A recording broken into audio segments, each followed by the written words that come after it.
Hello Ready. and welcome to the stream, my stream. I'm joined today by my best friend in the whole wide world, Paul. Paul, how are you doing?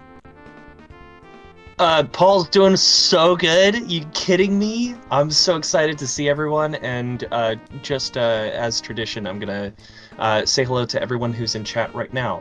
Trans Gundam, good to see you again. Tadpole 9K, K9, so good to waving right back at Warfy, Joyce Mango, so good to see you. Chernobyl. Streaming with you is like introducing my dad to my friends. Yeah, dude, I'm so pumped to be here. I was a little nervous last time, but the reaction with everybody, I hardly stream. So like to have everyone in the chat the whole time and like commenting and being with it with this tabletop stream. Also, shout out to Connie G who made a phenomenal animation of our last tabletop stream. Yeah. Oh my God, it was incredible. So it's so good to see everybody. I'm ready to be on the other side. Thank you for remembering their names because I did not. They made an incredible animation of last session that we both loved a lot. Uh-huh. Oh, I have to spin the table around. Our PNG tubers. I was going to make a version of our little portraits where I was wearing the DM robe and you were wearing the wizard's hat, but I forgot to do that, which is fine. But I am going to spin the table around so the DM screen is facing me instead of you. There we go. Perfect.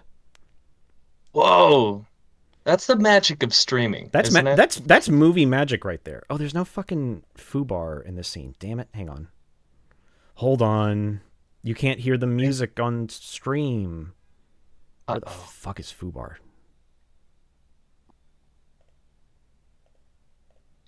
Yeah. There it is. Oh, that's probably too... Give it to us. That's good. Okay, we're good. I'm just going to let you know, I'm keeping the music just about all the way down to the bottom. That's fine. You're allowed to. It's because I have it turned down on my end, but it's blaring full blast from foobar. So that's going to be a issue on your part. Uh-oh, you're not allowed to see that. Huh? I'm not looking. I had to drag my notes into a different window. Also, hi, Mighty Penny. Haha. I really should have a third monitor for all this. Oh well. Wow. 2 not good enough for you, huh, Mike? 2 isn't good enough sometimes. It's good enough most of the time. Like I have a third tiny monitor that I use for work, and I attached it. At one point, I attached it. I'm like, oh yeah, 3 monitors, and I'm like, 90% of the time I'm at my computer, I only need 2. This feels silly, so I put it away. But there are times like this where I'm like, I really should attach the third one right about now. That'd be good. Anyway. Where would you put it? Would you have it like floating above the other 2? No, it sits like behind my keyboard because it's a really tiny one. It's like book sized. So it sits like right behind my keyboard under my top monitor. All right. Okay. I'm going to probably transition the music to something lower. Maybe I can just switch to this one. Let's switch to this playlist. Okay. I'm watching. I'm listening. Okay. We are now... Wait, is it... Order shuffle. Good. Okay. So... We are back again playing tabletop. If you haven't watched the last time we did this, that's okay, because this bears no relationship to the previous adventure, aside from the fact that they both take place in the same setting, broad setting. Nothing from the first adventure will be immediately relevant to this one. Last time, Paul was so gracious to run a wonderful adventure for... What the fuck is my character's name? Atticus? This time, the shoe's on the other foot. I am running an adventure for him.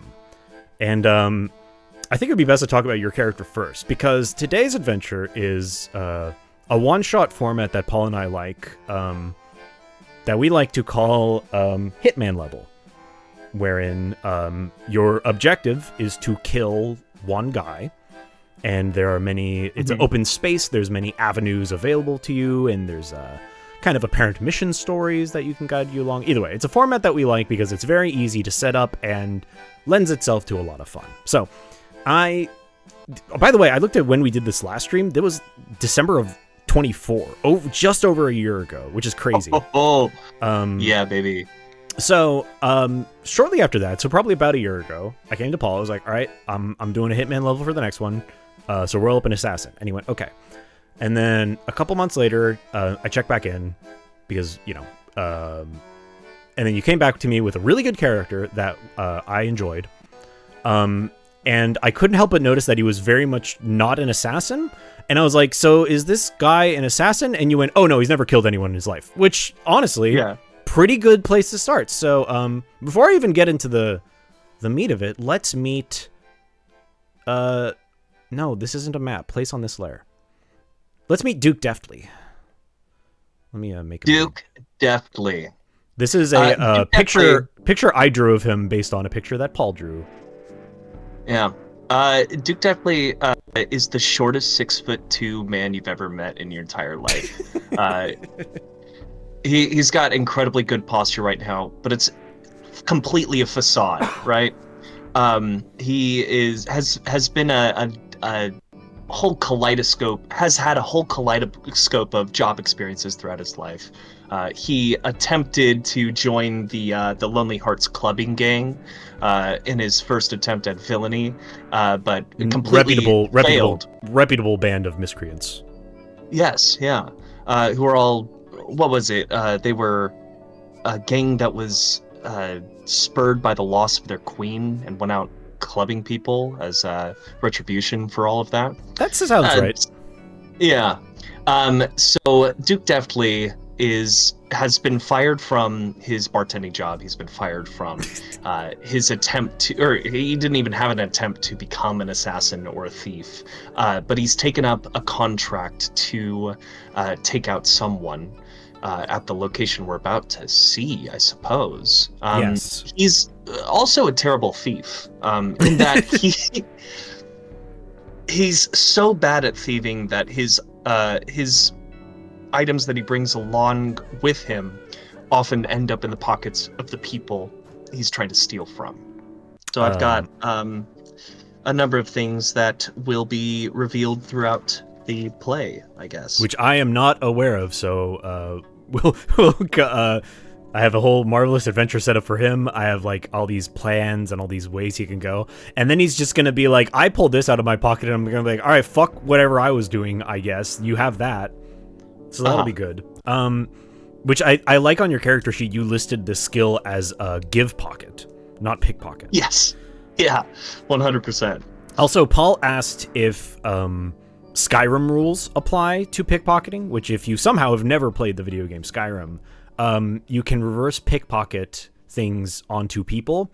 And if you were to say reverse pickpocket a bottle of poison, a corked bottle of poison into someone's pocket, they will spontaneously have consumed that poison and the effect will take place immediately.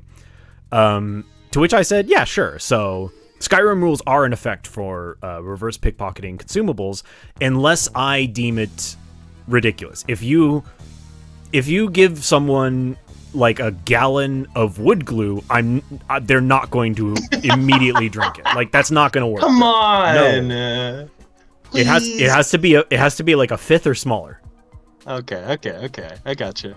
Yeah, don't worry. I've already got a whole list of things that are gonna end up in your hands. So that's up to you. I wanted to play with this a little bit actually, because I've listed all of the items in my pocket as a 2d6 table. Oh, so okay. It might just be you get something at random. Interesting. Okay. Well, we'll have to see what that is when we get to it.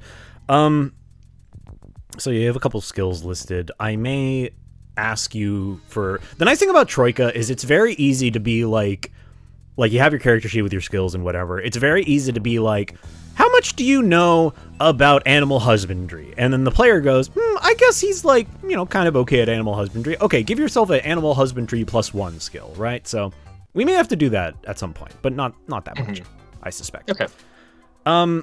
Anyway, with that... I guess we're ready to introduce the setting for today's adventure. Actually, chat, you're gonna have to stop us if this goes on too long. Today's session is this takes place in a setting that we have been sort of collaborating on for the better part of a decade. Mm-hmm.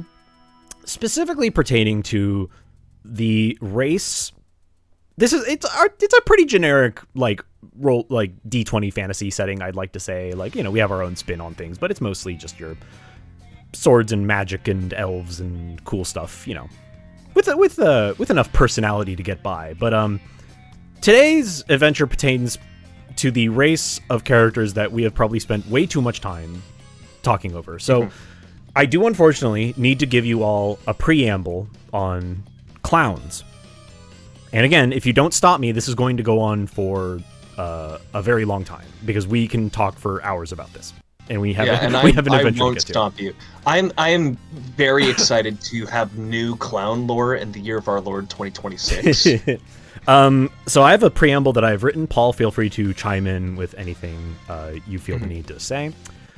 So, the origin of clowns was far too long ago for most to recall, but the legend goes like this. In ancient times, a large clan of proto-humanoids engaged in a ritual to summon the god of comedy and beseeched him to unveil a great hidden truth. For whatever reason, his response, he irreparably altered their bodies and more or less cursed them all with eternal life. He actually got kicked out of the pantheon of gods. The other gods were like, "You can't, bro. You have to go for that one. You can't do that."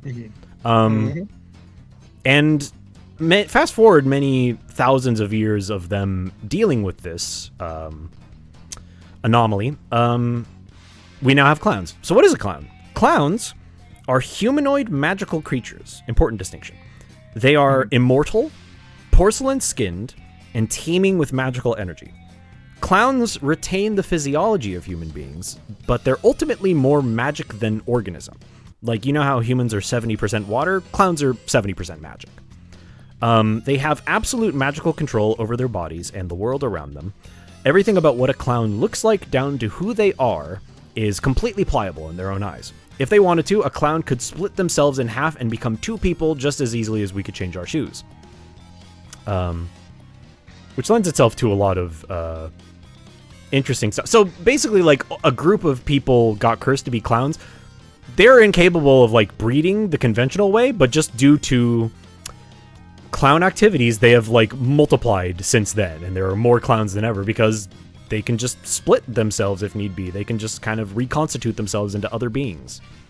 Yeah, they very much fall under the Roger Rabbit, like, is it funny if I do this right now? I was literally going to use that as an example. If you haven't seen Roger Rabbit, there's a scene where Roger Rabbit and our hero, hard-boiled detective Eddie Valiant, are handcuffed to each other, and they get into a whole litany of trouble because they're handcuffed and they have to, you know, get around. So eventually they get to a safe spot, and Eddie tries sawing the handcuffs off on a rickety table. Roger pulls his hand out of the handcuff and holds the table down, and he's like, "Does this help?" And then Eddie Valiant is furious, and he's like, "You mean to tell me you could have just taken your hands out of that handcuff at any time?" And Roger replies, "No, not just any time, only when it was funny," which I think is the guiding principle for all clowns, where they are technically limitless in potential and energy and magical capability, only if it's funny, which works to their advantage and against their advantage as often as you can imagine. Right. And of course, and like I said, they're immortal. Clowns do not need food, water, or air. If you leave a clown in a vault for 1,000 years, he'll still be fruitlessly working on the same house of cards when you come back for him. However, their minds being intrinsically human in nature means they are subject to the same mental stimulus that the rest of us are. To that end, there's only one thing clowns truly need: an audience. Clowns need to perform, create, and spread mirth and tears like humans need to breathe. They use their limitless magical potential for this purpose alone, tirelessly entertaining the masses or researching and developing new jokes to further advance the ever-shifting field of comedy. And I think that's all I have written. And also, there's almost no way to actually kill a clown because their shared magical potential makes them so unbelievably dangerous. If all the clowns in the world decided to actually band together and conquer the planet, they could, but they're too busy figuring out how to, like, invent cars so they can drive them into walls. That's pretty much the scope of their place in the world. Yeah, which, there's a whole field of clown invention of portrait paintings looking like tunnels that it's blocked out about, 500 years of their collective history. yes, and of course these things spread to the rest of the world, much to everyone else's chagrin, but in some ways it has advanced the field of magic around the world by countless leaps and bounds. But it generally, for better or worse, clowning and clownery generally stays confined to its own zone. So today, in our clown adventure, you are going to the theater. Ooh, gonna tread some boards! Specifically, a well-known and well-regarded clown theater called the Formless Odeon. The Formless Odeon is a sort of extra-dimensional theater. It's very easy to tour because all you need to do is just open up a door in one country, and then when you're ready to load out, you just close the door and then open the door somewhere else. The actual theater is located in sort of a pocket dimension outside of the material zone, but most people can sit inside rather comfortably. It's been made very hospitable on the inside. The theater space, as the name suggests, is technically limitless. It is a hotbed for all sorts of types of theater, all sorts of styles of theater, rehearsal spaces, musical performances, and the like. But usually when they go on tour, they open up in more conventional places with a show. And even though the show is more unconventional than your standard, say, human or dwarven theatrical production, it is still a theater production at its heart. So you are going to the Formless Odeon. You have a ticket to go there. Specifically, excellent. You are going there because it is the best chance to get to your target, who is a human by the name of, what's his name? Colton Carrick, who is a crime boss that has stepped on a lot of toes, but he is also one of the foremost producers of the theater. I have a picture of him. Hang on. Let me find it. That will be helpful to me. Yeah, Colton so Carrick. you know what he looks like. He looks something like this.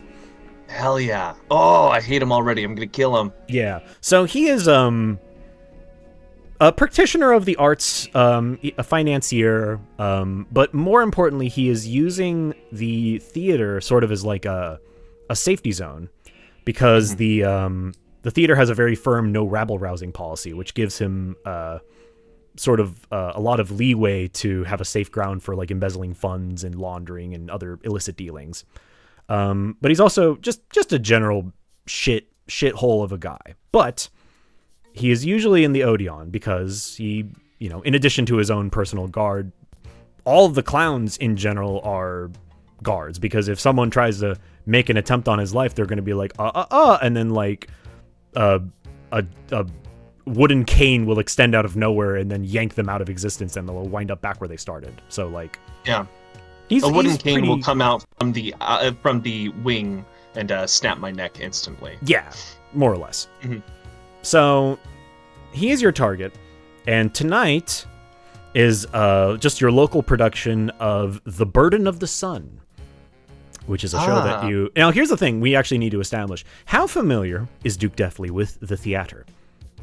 He is a complete outsider. Okay, beautiful. So you know nothing about this show. You just know it as a play that is being performed, and you... Let me be very clear. Duke Deftly has not seen a play, does not listen to town criers, but he feels like he is part of the in-jokes, or at least attempts to be, because he'll hear quotes and then try and repeat them out of context. Beautiful. He's desperate to fit in, but has no knowledge of where he is. Yes. So you have put on, I'd like to say, like I'm imagining like a black palette swap of your normal outfit, your finest show black sort of attire for the show, because it's white gloves and tails. Yes, for sure. yes, of course. I rented them for the occasion. Okay, beautiful. So and you show up to the theater, and you get a playbill. Boop. With a map in it. Folks, this is great. Look at me. Thank you. So there's your token. Let me give you control over him. Please do, Controlled by Paul.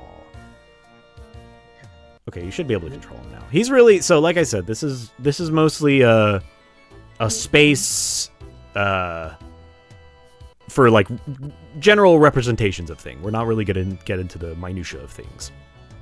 Okay, so I come out of the interdimensional door. What room am I starting in? You start at the bottom of 2, which to the stream viewers is right behind your head, but you can see it at least. Okay, great. And you wander. Uh-huh. I just accidentally muted myself. You wander up to the box office, and there's a clown girl working the counter, and she very excitedly regards you and goes, "Hi! Do you have your ticket?" Yes, I do have my ticket. Here you go. Great. All right, enjoy the show. Do you have anything you want to declare? Any weapons at front for code check? Oh, no, I'm just here to kill some time. Okay. Yeah, go on in. Enjoy the show. Have fun. Before we get started, is there any places I can get some snacks or a drink before the show? Oh, yes, sir. Refreshments are located all around the show. Okay, and is a Mr. Carrick in the audience tonight? The producer. Yes, I believe he's doing his business here in the theater tonight. Excellent. It's time for me to murder some popcorn before we get started. Mm-hmm. Enjoy the show, sir. Duke definitely steps away and kind of just surveys around the area if there's any hot spots of activity or if there's any gossip happening for him to eavesdrop into. Well, let's say this. You are in a small kind of like, not quite a vestibule, but like a very small entry room with the box office. You head up the stairs into the place on your map that is labeled South Hall. And you realize that you're in something. You don't know that much about theater, but you're realizing that you're really out of your depth because you're not quite in a foyer. You're in a big open space, and although it's not really immediately apparent on the map, there is sort of like, you're in a sort of large chamber, like a larger open atrium sort of area that has been further subdivided by flats and sets into sort of like more navigable paths. You see a lot of other people, sort of like guests, clearly commiserating with drinking drinks and moving around the space very freely. And you kind of assumed that like the show would start like in a theater or something like that, but there are actors sort of moving about doing scenes in front of you. And no way. You are sort of confused, and you sort of like rifle through your playbill, and you see a passage in the beginning saying like, for anyone who has been living under a rock and has never been to a theater, you realize that the show and your map actually represents the passage of the show, where the show isn't just a play where you sit down in a chair and watch a stage and watch people do stuff on the stage. It is sort of a quasi-interactive space that you move through. So the halls, the South Hall, the West Hall, and the East Hall are all part of Act 1. And when Act 1 has concluded, intermission will occur.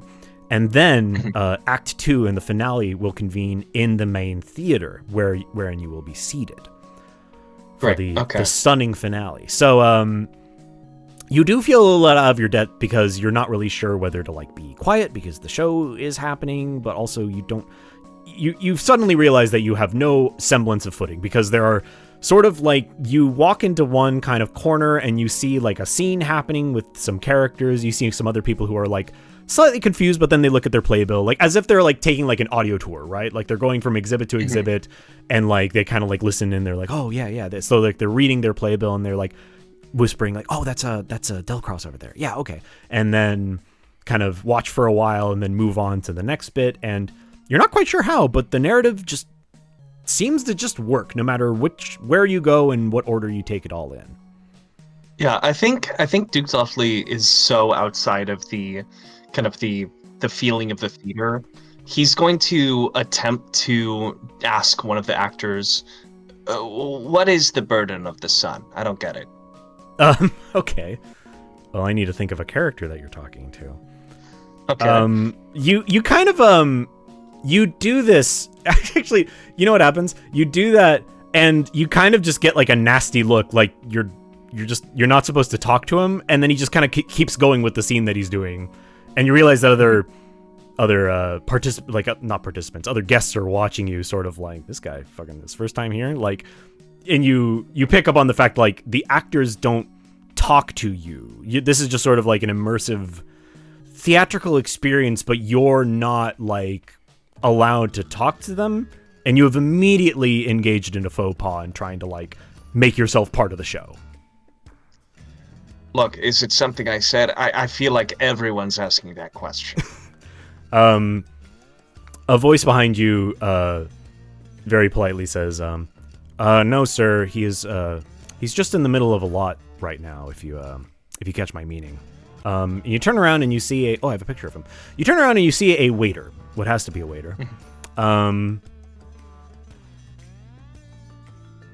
This is not a map. Place on this layer. Thank you. Ooh!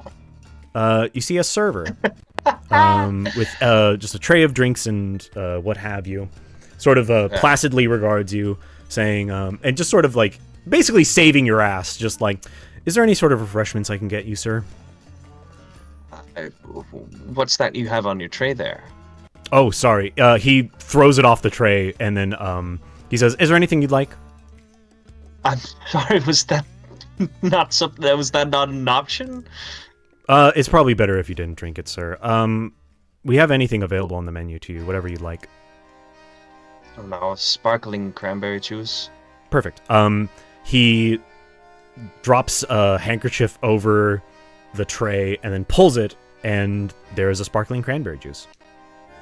Well, neat trick. Do you find yourself among the clowns in this area? I'm afraid I don't quite take your meaning, sir. Within the theater? Well, are you a clown yourself? Is what I mean to ask. You do recognize that he is porcelain-skinned, dressed as a clown. His rosy red cheeks, which are rosy red cheeks and nose, which he has clearly done extensive makeup on, covered head to toe in frills, and he just sort of looks at you and says, "Yes, sir, I am indeed a clown, but I'm not a performer, if that's what you are inquiring." And forgive me for asking, but what would it take for you to tread the boards, to put on some grease paint and join the production here? Oh, I'm afraid that's simply not my job, sir. We all have our respective duties, and mine is to be the server for the evening. Well, that's fine and all. We all have to do our part. Indeed, sir. Where would you say is the best view to have in this moment? I would say that any view is the right moment, but I do suggest you try to see it all before the bell for Act 1 closes and intermission starts. You don't want to enter Act 2 and be confused, of course. Oh, then I have to run. There's so many scenes that must be going on right now. Not to worry, sir. Not to worry, sir. My heart is pounding in my chest like a little jackrabbit. Not to worry, sir. There's ample time for you to experience the wholeness of Act 1. Simply, at your leisure, move through the halls, either to the Western Hall or to the Eastern Hall, and around a circle in whichever way you choose. And you will you will see all you need to see. Duke deftly looks to the scene that's happening right next to him and says, Stop speaking so I can hear everything. Thank you so much for your advice. I think I'm going to head off to the next wing so I can catch this. Please don't say anything so I don't miss anything. He goes, very good, sir. Enjoy the show, and kind of walks away from you very quickly. Excellent. And did I get my sparkling cranberry juice? Yes, you did. It tastes it tastes exactly like what you wanted. Yes. Okay. So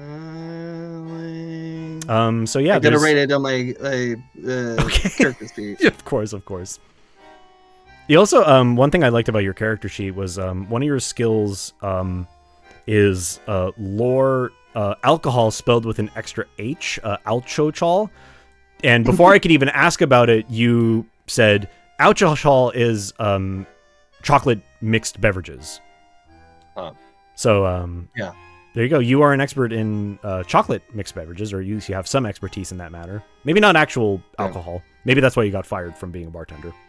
Yeah. I could only make, boozy hot chocolates, and that's not everyone's taste.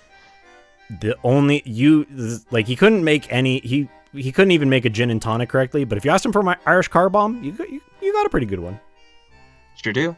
I think what I'm gonna do is I'm going to head up towards the East Hall and just kind of like perk my ears up while heading through the hallway to the admin offices. See if I can't catch any hot goss. Okay, so you are sort of not really listening to the show, but you are sort of inquiring more about like guests and current movement and such. Yeah, well, they didn't answer my question about what the burden of the sun was, so I think maybe it's not for me. I wrote so much lore about what the show actually is. Then why don't you tell me what I can ascertain from the folks that I told to stop talking? So you were, I will say that you were talking to what you, Paul, would recognize as like the students of the ABC talking about revolution. What Duke definitely would just kind of recognize as like a bunch of people in like odd costumes talking about like very sort of not quite as like slightly esoterically but not like fully like archaic Shakespearean common or anything like that. But they're talking in great lengths about Parliament and the duty of the people and such and such, and I guess you just tuning out. Too much politics for you, I guess. It's not that I'm not interested. It's just they're using. I can tell that they're not speaking like normal people. They're using their stage voices. I'm like, yeah, you're like alarmed by how loud they are. I can hear that they're speaking through their molars instead of their lips and tongue and teeth. You like see someone like stage whispering to someone else during a scene, like kind of pull someone aside and does a stage whisper, and you're like, he's too loud. The other guy's gonna hear him.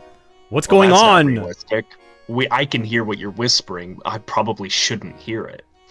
So yeah, you're just kind of placidly walking past this show, which if you were to be a practitioner of theater, you'd recognize that this is a very, even for the scope of theater, this is a very bizarre futurist production of a show. Like just very zany costumes. Like they're not like dressed like normal people. They have like these big like triangular foam outfits, and there's like all these like colorful shapes suspended in midair, like hither and thither.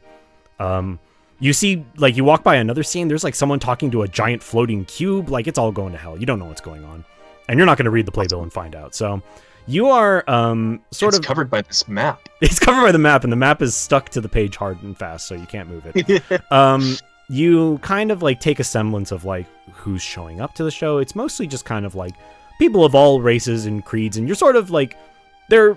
The show is opened in the area that you are in, so you don't recognize any people, but you sort of get the semblance like these are all people from my part of town, or at least the part of town that you started out in.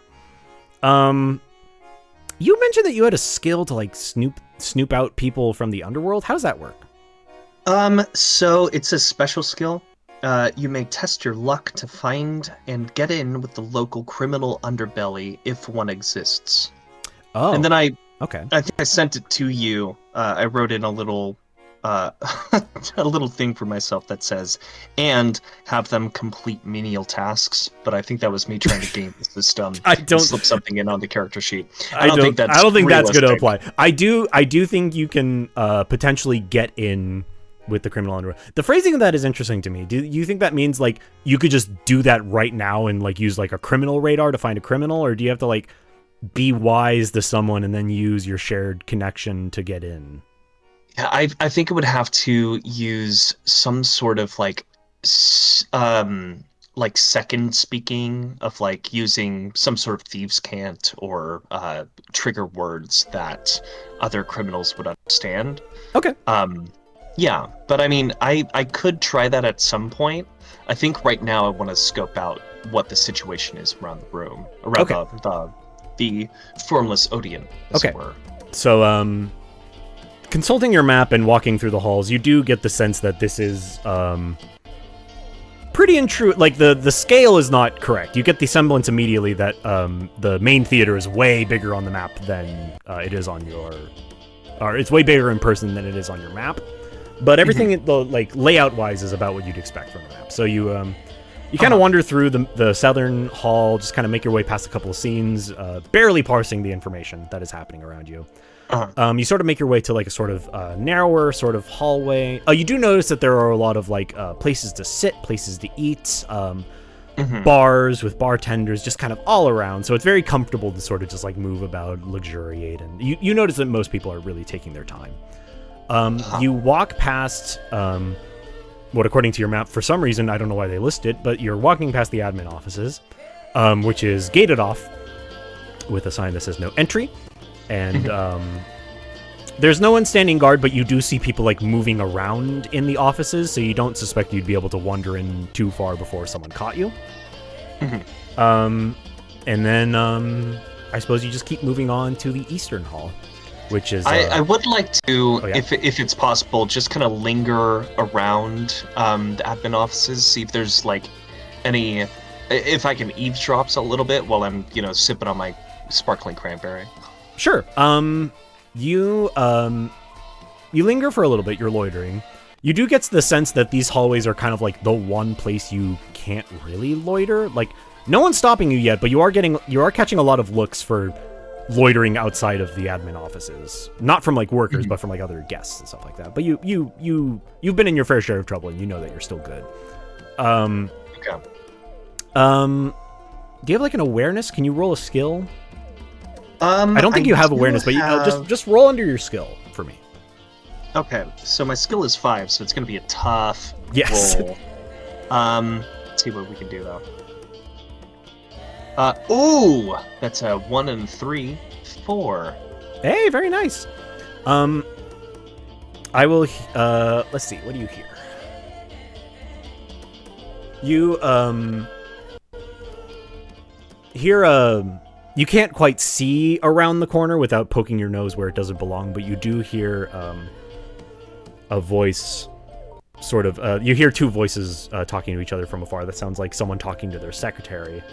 And you hear, has Mr. Bronzebottle arrived yet? And the secretary says, yes, sir, I think Mr. Bronzebottle is at the VIP section. And the other voice replies, good, tell him to wait there until... Or, yes, he said, tell him to wait there until I'm ready. Okay. You've added a name to your... if I had a jingle, I'd play it. You have a name to your detective list. But you're not a detective. Yeah. You are not Atticus Pennyweight. You are some schmuck who's really good at reverse pickpocketing. Yes. Mr. Bronzebottle is on the radar as some sort of VIP. I don't know what its purpose is, but we're going to continue on into the East Hall. Beautiful. The East Hall has more of the same. And like when you're half paying attention to a movie, so you're not gaining any details about it, but you can like sense that the plot is moving, like, oh, now this is happening. Like, oh, I recognize that guy from the last room. Like, you're keenly aware of the fact that somehow, even though there's no like intended order to ingest this story, it is still kind of like following along okay. Like, you don't know what's happening, of course, but like you can kind of sense like, oh, tensions are mounting up. There's more angry conversations. There's less direct exposition about stuff. More giant cubes. You don't know what's up with the giant cubes. But you're just sort of wandering around looking at the people. There's more open space in this hallway than there is in the other one. The other one is much more focused and much more narrow corridors. Like, all these spaces are like, imagine like a... like you're being surrounded by like flats that are kind of like guiding you museum style, but you look above you and you realize there's a lot of open space. Like without the sets, this would be a very large open atrium. So there's a lot of like overhead room. It's very, spacious sound, but it's very easy to focus in on a specific task. And you see all the people just, all the guests are just milling about. They're having their drinks. Some of them are watching these scenes and actually very involved in moving from scene to scene. Some of them are just kind of like standing in front of one that isn't too loud, and then they're just kind of like talking to each other, you know, like not really paying attention. You do wander past something that does look like a VIP lounge. It is not exactly closed off, but it is up a little stair. There's a guy checking wristbands, and you see not too many people loitering around in the VIP area at the moment. Okay. If Duke definitely were more in the know about theater, he'd try and do the Nevermore thing of like following a certain actor until they lead you into a private room and spoon feed you tea. Is there a place nearby where I could possibly find a VIP band? Yeah, just find one on the ground. Yeah, of course, idiot. Yeah, there's one right in front of you. No, dumbass. That's not what I'm saying. No, I know. You get the semblance that like you would know where to get a band if it were possible. Like this is a very much a very like, oh yeah, these people are above me. But you could take one. You know, it's like it's not impossible. Or you could try talking your way in there, maybe. Sure. But you can see the lounge pretty amply from where you are. Okay. I'm gonna look at the nearest by person who has a VIP band and kind of try and strike up a conversation with them. Sure. I'll say that there's a woman a little ways outside the VIP lounge talking on her sending stone in a quiet corner. Yeah, I'd stride up to her and say, lovely place so far, don't you think? I mean, I haven't got the heads or tails of it so far, but yeah, Tuesday. No, next Tuesday. I'm sorry. Can I help you? Oh, lovely theater experience you're having. Yeah. I'm sorry. I'm having a hard time paying attention right now. I have to take care of this really fast. Now, before you go back to your sending stone, I was wondering, where did you get your beautiful bracelet you have, Kevin? What's your skill to like? You have like a smooth talker skill, right? I sure do. Yeah, okay. It's a set. Yeah. Roll under smooth talker. Okay. 6 will do. 6 will do. For one reason or another, she's like.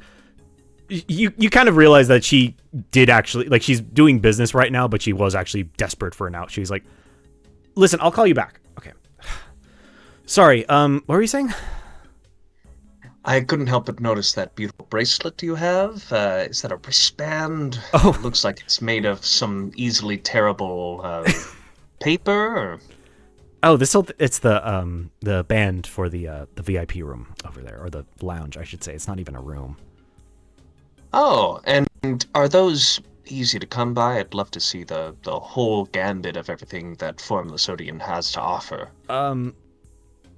Well, first of all, if you're asking, no. Second of all, there's not really much. I mean, look, you can see the whole thing. Like it's just a higher up place to sit. Like I mean, you could see more of the scenes at a time if that's your thing. But you know, you're just up there with the other rich people, I guess. And sure enough, she's right. Like, there's nothing. You can see the whole of the lounge. There's nothing up there except like a couple of people just kind of like sitting kind of further away. Maybe it's a little quieter, but you know. Look, I love the theater. If I could get a bird's eye view of it all, I think I might enjoy my night even more than I've enjoyed it so far. I guess this would be like a test your luck thing because you're really testing your luck here. I truly am. Yeah. My luck is 7 and it's only going to get worse, so might as well, try it now. God knows it ain't going to refresh anytime this adventure. And that is a 9, so it's a failure.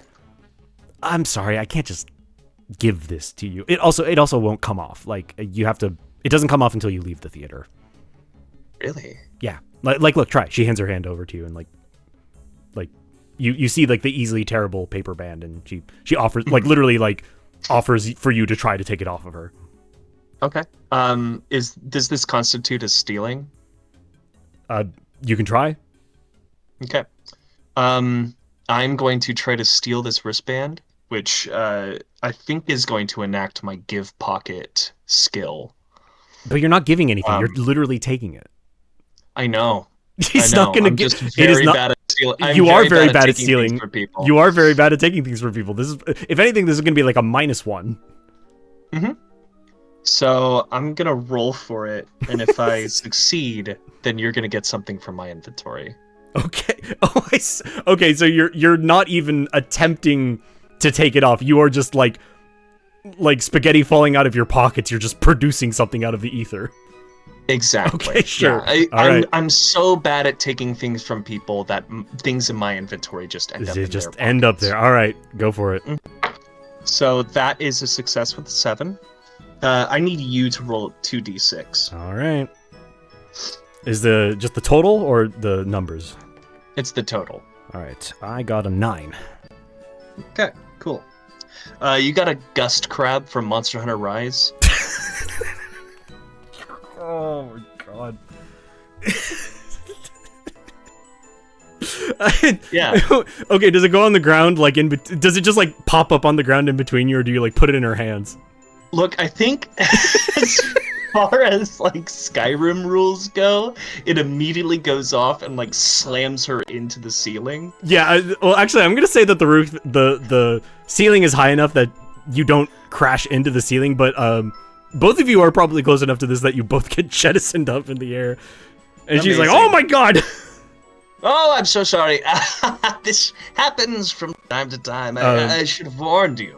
Gust crabs like last for like 4 bounces, so you were both subjected to like 4 bounces right in a row as you keep landing back on the crab, and then the crab despawns, and you thankfully land with no fall damage.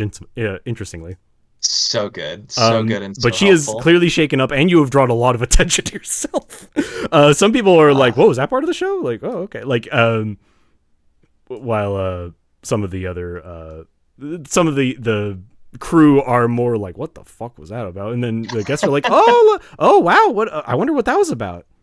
Yeah. She's You like, definitely- "What did you just do to me? What was that?" I sorry. It was something I was keeping in one of my coat pockets. That's it happens all the time. If you, God, get you were- away from me! And then she starts walking away. All right. Well, there goes that. Yep. Duke definitely addresses the small audience that is crowded around him and gives the most awkward bow possible, arms completely to his side, slowly going lower and lower until he decides, yeah, that's probably low enough, and comes back up. Great. You do this. That drew less attention than you would have expected it to, but certainly confounded everyone in a nearby radius. Mhm. Yeah, if I were tracking your faux pas meter, you would be you'd be at like a solid, almost yellow alert. Then in that case, Which I am not. I could use that. You I can- could use that to my advantage. Yeah, if sure. folks see that, or kind of like see that and think that I'm part of the show, I may be able to use that to slip into the backstage. Okay. Is there somewhere that actors are retreating to after they've finished their scenes? Yes, I will actually say that there are like basically littered throughout. There are a bunch of just kind of like nooks and crannies that sort of attach to a Disneyland backstage style, probably network of tunnels that is not on your map, but are pretty easily accessible. So I will say that you meander around a little bit more, and you see that not far from you is a staircase that you see what you would assume is a crew member walking down. Okay. I'm going to just blank face, start turning and walking towards that direction, try not to garner any more attention to myself. Okay. You make your way down the staircase. You kind of give a quick look to either side. You think the coast is clear. You start heading down the staircase. You make it to the bottom. The halls here are kind of strange. They're not like dirty, but they're not like luxurious in the same way that the rest of the theater is. It's more practical, but it's a very strange feeling you get just kind of like being here. You feel like a shift in pressure when you moved in height, like in altitude, right? Mm-hmm. You can't really explain it, but you're probably the anxiety is propelling you forward, and you sort of calmly and collectively walk your way through the halls. You pass by like a couple of like storage units. You pass by like one dressing room that there's just like one person changing in. You have like at least one or two crew members just sort of like hurriedly walk past you, pay you no mind. Mm-hmm. And you are about to round a corner when you hear a gruff voice from behind you go, "Hey!" And you turn to see... Oh, I have another picture. If I could drag it on. Oh, yeah. A gruff voice as a clown, white-faced, but wearing complete blacks otherwise, Yes. talks behind you and says... and when she walks straight up to you and goes, "You want any of the union guys? You the guy tonight?" Yeah, that's me. All right, great. Here's the script. And she produces a pretty hefty script and throws it at you and says, "All right, call for your part is 10 minutes before the actual Act 2 starts, all right? So read up Act 2, be at your call when you're ready, okay?" I got it. Hey, you've heard that the producer is here tonight, yes? Yeah, who gives a shit? He's here every night. Well, me. I'm looking for greater parts throughout my acting Oh career. my god. Okay, this is not the conversation you want to be having with me right now, buddy. You better learn, if you want to keep your job tonight, you better learn the script and figure out your part, okay? Script All right. She puts her headset on, like, what? Okay, all right. She like gives you a hand, like a get away from me hand sign, and just quickly shuffles off down the hall. And as she's leaving, where exactly is he sitting? And is there any anvils suspended overhead? Okay. Nothing. No response. You now have a script for the show. Great. I'm never gonna read this. But I might glance over it just to see the broad strokes of the show. Okay. I mean, you have like an annotated script, so it is not just a script, but it is filled with like more general stage directions. If you knew anything about theater, you would recognize that you have just talked to the stage manager. But you don't, so you are just sort of haplessly flipping through the script. You see character names and dialogue, but you see some notes on the side that seem to indicate what, people might be doing at this time, like sound cues or moving a set or taking someone's dead body off the set. I don't know. Either way. Is anything highlighted as to indicate what part I'm playing? Yes, you get near the end of Act 2. You are quickly skimming over this. You're ingesting none of it, but you get the semblance that there is like some kind of battle, and there's just a lot going on during the battle. You are seeing like people giving rousing speeches. You're seeing explosions going off, like cold spark confetti cannons are being shot off, and you are saying that your part is lighting some confetti, and there's not a location marked, but you have like a number, as like there's like 5 confetti shooters in your confetti shooter 4. So you would presumably need to figure out where you're supposed to be from another crew member. But while you're looking over this, you're not entirely sure, but you're reading this. There are crew members whose job it is to shoot a cannon, like on stage, like in. Yes. So that feels like something to you. That's not your job, according to the script you've been given. But are they firing live ammunition in the theater? You don't know. So that's pretty much all you can glean from the script you've given. However, now that you have the script, you can probably pretend like you're a crew member to most people. I will say that some crew members probably have like a Hitman Enforcer symbol over their head, but you pretty much have better access than you did before.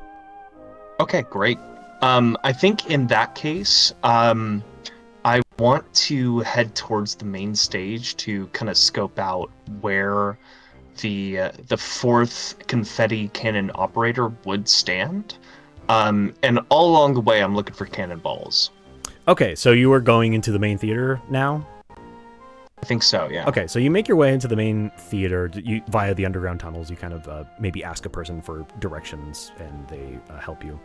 And you wander into the main theater. You see a lot of people like there's no audience members or guests in here. It is all just like crew members getting everything set up. You see all these like intricate sets being flown out. You see like these more giant metal cubes that people are like kind of doing tests on and making sure that they like light up okay, and are like doing all these just like various lighting and effects tests in there. You're hearing like loud noise, poof, and then it's like, okay. And you try to like figure your way out, like, where am I supposed to go? You eventually talk to like a crew member. The crew member's like, oh, you're on, which one are you? Oh, you're 4. Okay, so you'll stand over here, and then he kind of points you to like a point behind a rock on stage. You'll notice that you do not have the terminology for this, but this theater is sort of in the round.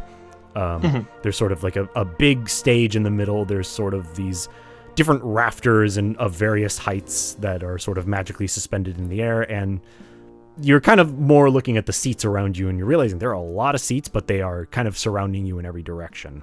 And while you're being shown to your confetti spot, you are looking around for like cannons, and you do see a couple people on like various levels across the center stage are setting up really big cannons. You're not seeing any being loaded with cannonballs, but you are noticing cannonballs next to a lot of them, mostly for appearance's sake.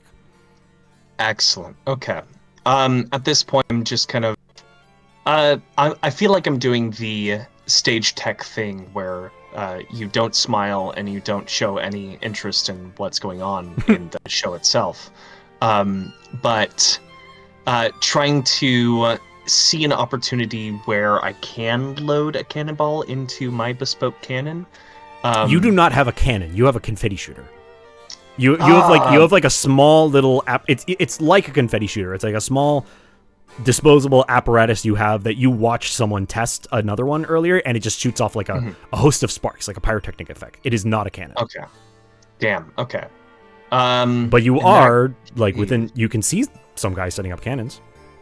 I'm gonna walk over to those guys. Okay. I'm gonna say,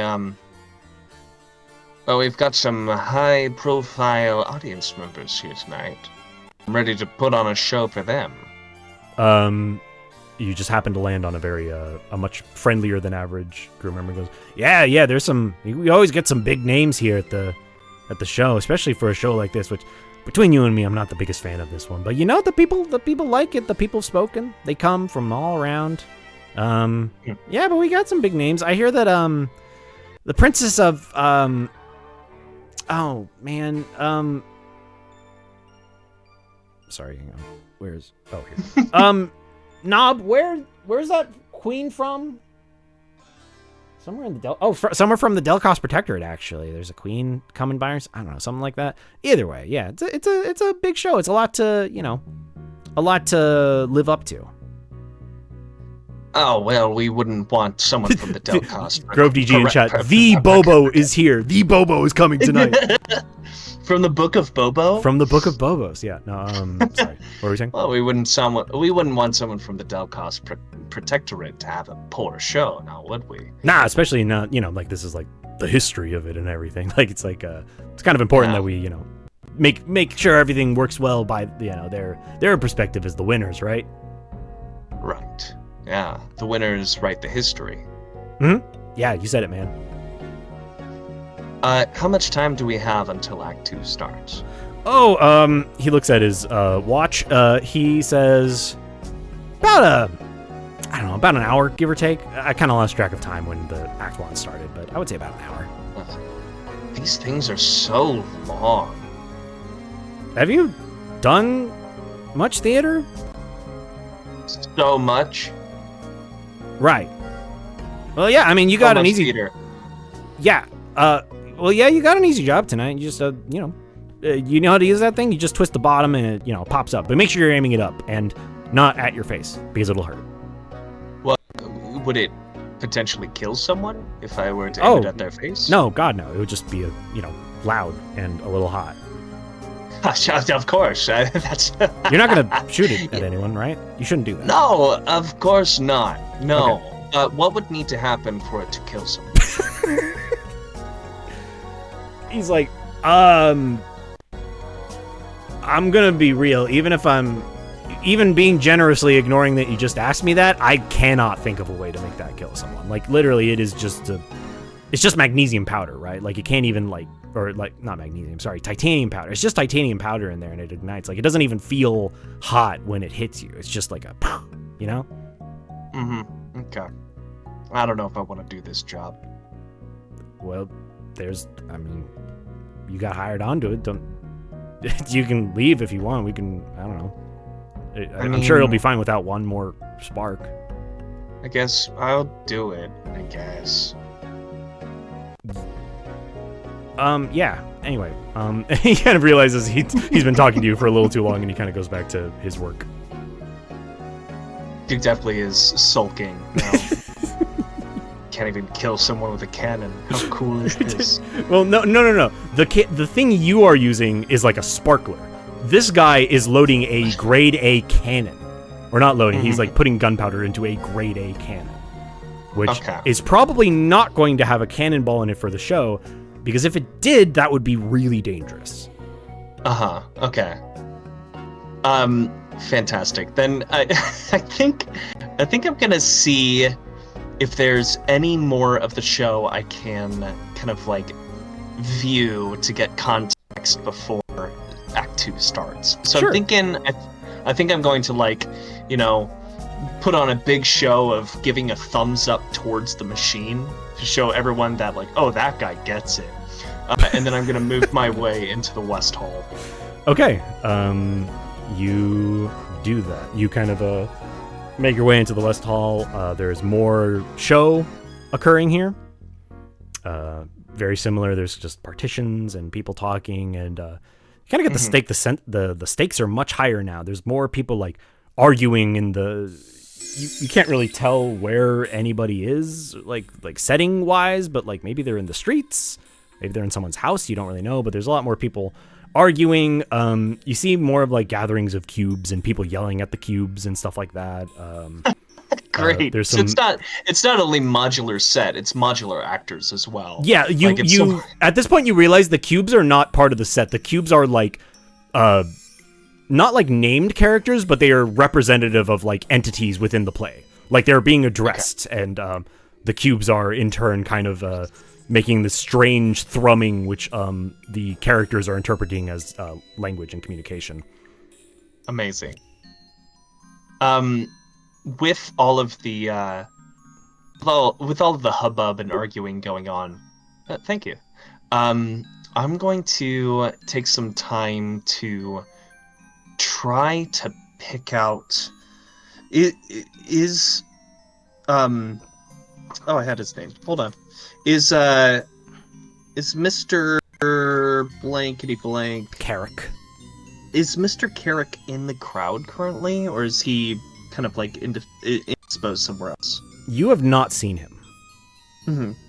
And did I notice in the main theater there was like a VIP box or anything like that? There sort of was like a balcony that covered the perimeter of the theater. I have to cough. Excuse me. There was sort of a balcony that covered the perimeter of the theater, but there wasn't a very conveniently labeled VIP booth that only had one seat in it. Okay. But you would guess that if there were a VIP, it's like the box seats at like a like stadium, right? Like there's a bunch of box seats. They're all like way up at the top. You can kind of, you get the sense that like a lot of people are going to be sitting there, but they're not like labeled, so you know which one's which. Okay. Great. So the best I could do is a shotgun blast of confetti at them at this point. The best you can do with what you have right now, yeah. Okay. If you knew where they were sitting. In that case, Duke definitely is frustrated, and he says to no one in particular, "I'm going to powder my nose," and he stomps into the restrooms. Okay. You stomp into the restrooms, and there is one other person in the male restroom at the time you're there, and he is just sort of like freshening up in front of the mirror. He is a halfling of typical halfling stature. I have a picture of him. Oh yeah? Wait a second. This is what he looks like. That's so good. Um, It's strictly not Tarm Armstrong. it's strictly not Tarm Armstrong World's detective. He has spikier hair. Uh-huh. He's sort of like just kind of placidly looking at himself in the mirror, Uh-huh. straightening his tie, and then kind of he doesn't seem like he's having maybe not a bad night, but he's certainly not like happy to be here, you know. Sure. I think Duke definitely is going to walk up to the sink, splash some water in his face, and try and drum up some small talk with this heretofore unnamed individual. Mhm. Say, quite the production so far, huh? Oh yeah, it's a real humdinger. A lot of yelling. You seen it before? The Burden of the Sun? Yeah, I tend to come here a lot, so for work. So I honestly I've never seen the whole thing end to end. I just kind of catch pieces of it here and there, you know. Yeah. So are you familiar with the play? I tried asking them what the actual burden was, and they didn't respond. I'm sorry, you're asking the wrong guy here, unfortunately. Well, you said you work here. What is it you do? Oh, I'm an accountant. I work in the administration office. God, jeez, I'm so sorry. That's a horrible position. It's not so bad. Literally, I was an accountant for a time, and I would not wish that work upon any human being. Oh, okay. And or other ancestry. Yeah. I mean, it's yeah, I've worked some pretty tough jobs in the past, but yeah, this one's got its pluses. I shouldn't say too much though, you know. Pluses, do tell. No, I mean, it's company business, you know. Okay. Well, I wouldn't want to, go above my station and ask anything of you that you might not want to tell, but I am interested in theater and all of its inner workings. You can tell that this guy does not give a shit about the theater. Okay. That does not deter me in the slightest. If you would, just, humor me for a second. What are you asking? What about this production is more dangerous than any other production that you have worked on? Danger? Well, I mean, I don't really know much about that. Like, the actuarial tables for clowns are startlingly easy to do. I don't know why I'm talking to you about all this. Whatever. The actuarial tables for clowns are really easy to do because, they can't die. Like, if a stray cannonball hits one of the actors, like, they're fine. So it's not like we have to worry about that. If anything, well, there's never been any instance of the audience catching a stray blow. I hear there's like a bunch of explosions and stuff in the second act. Anyway, nothing ever happens then. Everything is very magically self-contained. This whole space is. Besides, I never really deal with the play itself. I'm more on the admin side of sort of things. Well, I mean, I'm just saying there's hazard pay. There are certain contingencies that need to be made. Not with clowns. Maybe there's. Not with clowns. What do you mean by that? I mean, do you know much about clowns? They're not getting paid to be here. This is like this is what they want to do. Oh. Yeah. I think like my token disappeared. That's oh. weird. Yeah. The screen. No, there you are. Okay. Let me move unnamed halfling out of the way. Aw. I really like how you haven't asked for a single name so far this adventure. Look, I had so much pain doing that myself. I wanted to relieve you of that stress. By the way, what was your name? Oh, Lancer Bronze Bottle. Good to meet you. What's your name? Not my favorite. Duke. Duke. Good to meet you, Duke. I remembered while I was saying his name. Maybe I don't want to leave a trace here, but I just said it. Yeah. Good to meet you, Duke. I've forgotten your name already, but that's okay. these things are transient, and so am I. I will do you Past a the solid. I will do you a solid. The right two brain cells smushed together, and you realize this guy's last name is Bronze Bottle, which was the Wait a name you second. heard earlier. Oh yeah. Jesus Mr. Christ. Bronze Bottle, VIP from the admin offices. Got it. Yeah, you do notice that he is wearing a VIP wristband. And in fact, you actually, during that whole commotion earlier, he was in the VIP lounge. Oh, okay, cool. Thankfully, mercifully for you, he doesn't seem to have recognized you as the guy who suddenly spontaneously produced a wind crab and caused a giant commotion. Right. Well, Mr. Bronze Bottle, pleasure to make your acquaintance. I hope the show goes smoothly for you. How partial are you to that VIP wristband, huh? This, I mean, it's just part of the job. You can't really take it off, you know. It's just, Look, we're good friends. Do you think one of those wristbands could? Absolutely. You're my favorite person I've met all night. Cool. Do you think maybe you could help a feller out and get me one of those? You're like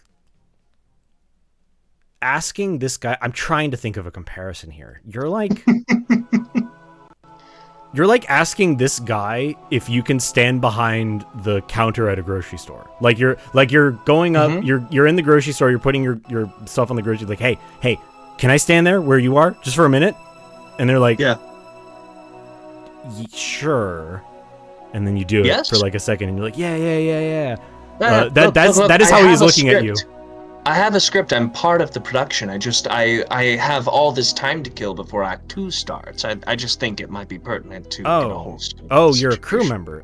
Then I might actually get in trouble if I were to give you a VIP wristband, which I don't have, sadly. So I'm sorry to say, I can't really help you there.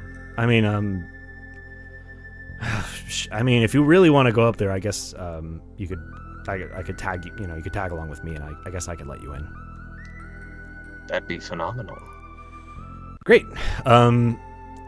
Duke definitely has this sort of magnetic effect on people. You cannot tell in any situation this friendship would not be forming. You can kind of see like a look on his face, like, why am I helping this guy? But sure enough, he exits the bathroom. Just sort of walks down the halls, down to the southern hall, back up to the VIP room in 4. And he walks past the guard, who immediately recognizes him and just kind of gestures to you and says, he's with me. And the guard just kind of looks confused but nods and lets him through. And so you're up in the VIP lounge, and sure enough, it's about what you expected. It is slightly higher than the rest of the floor. There's a bar there that is exactly the same as all the other bars, and there's like 3 other people just sort of commiserating on their own on some slightly plush benches. What are the names of those 3 other people? You'd have to ask them, but also don't.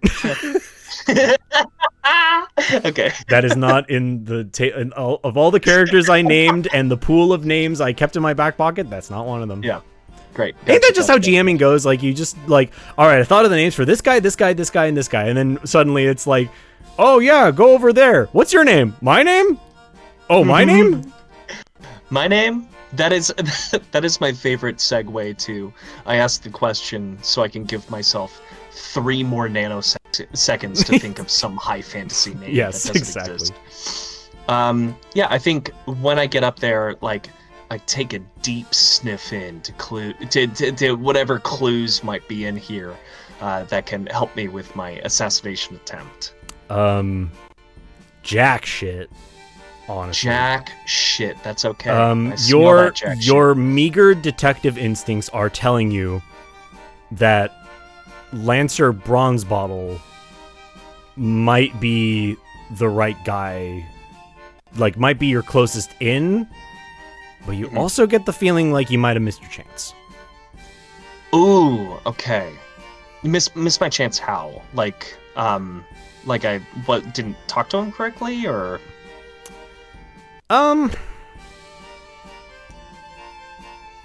I'm trying to think of this without just like giving away the answer. Okay, feel free. He's a person of interest.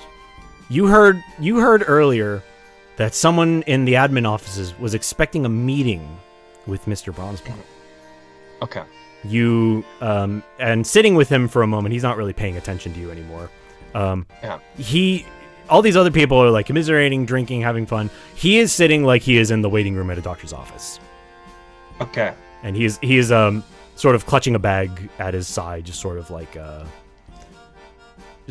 just waiting. He seems a little anxious himself. He's like not like having fun, enjoying the sights. He's just waiting. I think I'm gonna stop over to Lancer and say, oh, now that you've shown me the place, this room kind of sucks shit.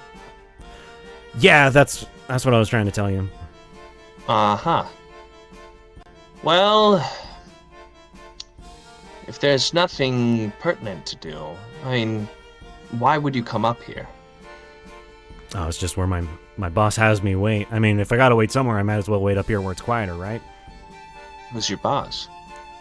I can't tell you that. Well, it's secret information. Yeah, it's my job. Come on, we're best friends. Why not We tell me? are not. We are not. I just met you. Oh, friendships can form in an instant. Some can. Have I ever shown you my famous roll, party trick? Roll under smooth talker. Okay. Yeah. Gonna roll under a 7. I rolled a 5. Okay. He's I'm like, rolling good tonight.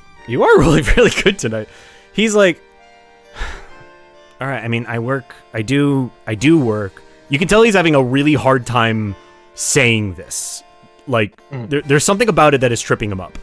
I do work for Mr. Carrick, one of the producers of the show, or one of the producers of the theater, rather. Really boring stuff. You wouldn't want to. I can't even really. I'm not even supposed to talk about it, but it's not all that glamorous. Nothing can be more boring than the actual show itself. I care not for any of this revolutionary talk. Yeah. Your criminal instincts are going off. Your criminal instincts are going off. This guy is not telling you not because he thinks it's boring. He is not telling you because it is illegal. And not illegal in like yeah. Go ahead. I'm gonna try and use my special ability to Kind of sidelong talk to him and get into the criminal underground. Okay, do you have to roll for that? I have to test luck, which is at a 6 right now. Okay, so test it's your luck. unlikely. Yeah. Okay. See how you do. 10. I'm afraid not, Monfer, but you have picked up on him.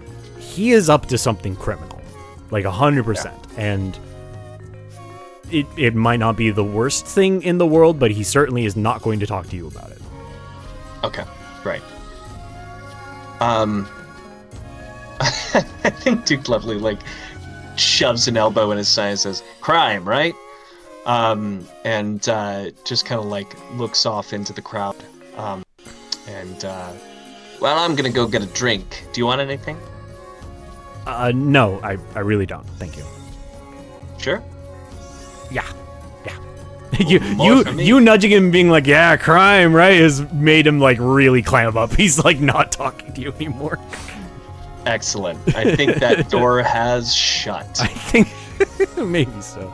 In fact, I'm going to say that while you're getting your drink, someone walks up to him and is like, Mr. Carrick's ready, Mr. Bronzebottle. And then he sort of very quickly takes his leave before you can see him, and he wanders into the admin office, never to be seen again.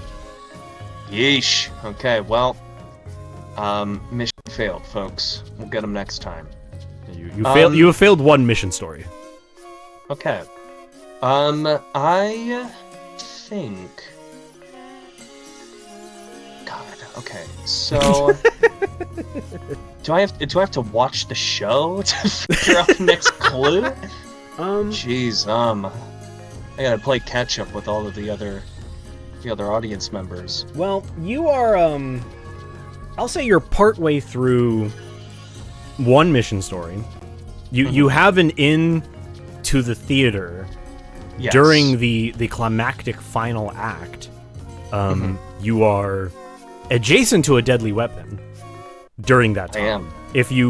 If it were to, say, theoretically be loaded, and you were to know where this guy you only have a picture of is sitting, you could maybe make something work there. But otherwise, you don't really have much. I mean, there's still places to look around.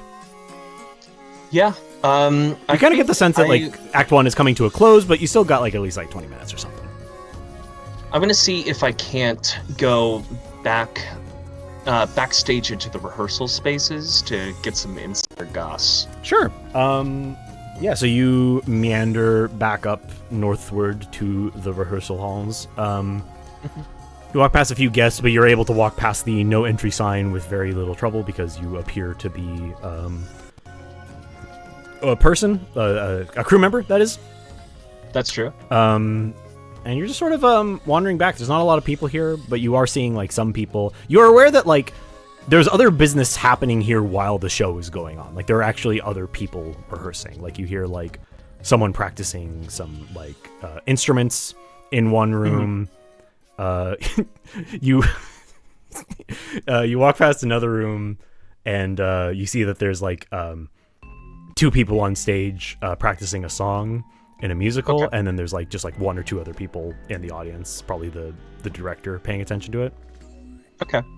Would this be the director of the show that's happening currently? No, it is a completely different show because this is like a musical.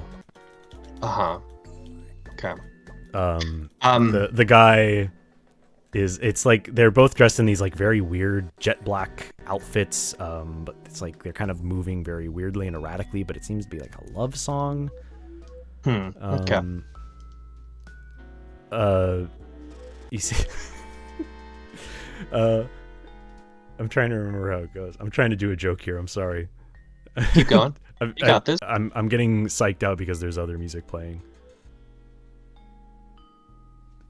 The strangest dream in town by Brennan's Glen there grows a briar and a rose. Very sing-songy, and you see the director stand up and sort of mutedly kind of stop him, and he not a clown, interestingly, a short human man in like a kind of raggedy looking hat wanders up to the stage, and he's like he brings the actors in, and he's telling the guy like, oh, listen, it's a little too. Listen, this guy's a real wimp. He's a real, he's supposed to be like a real loose kitten in the wind. You gotta do it loud, but you gotta have more. You gotta have that weakness, that femininity to it. So a little less chutzpah, but equally. Either way, let's try it again from the top, and you meander on past. Okay. That was a joke for you and literally no one else in the audience. Director Don DeMello taken on the stage. No. Oh, damn it. No, my joke. No. Do you want me to step in? Look, I can do it. No, If you want no. a real wet napkin of an actor, I've got your card. You probably would be good. Did you know what I was singing? Was that? No, I don't. Oh, fuck. Truly nothing. No. Shit. My joke failed. I was singing Black Rider. Black Rider. Yeesh. I know that album. I was thinking that it might be what Fawn from Alice?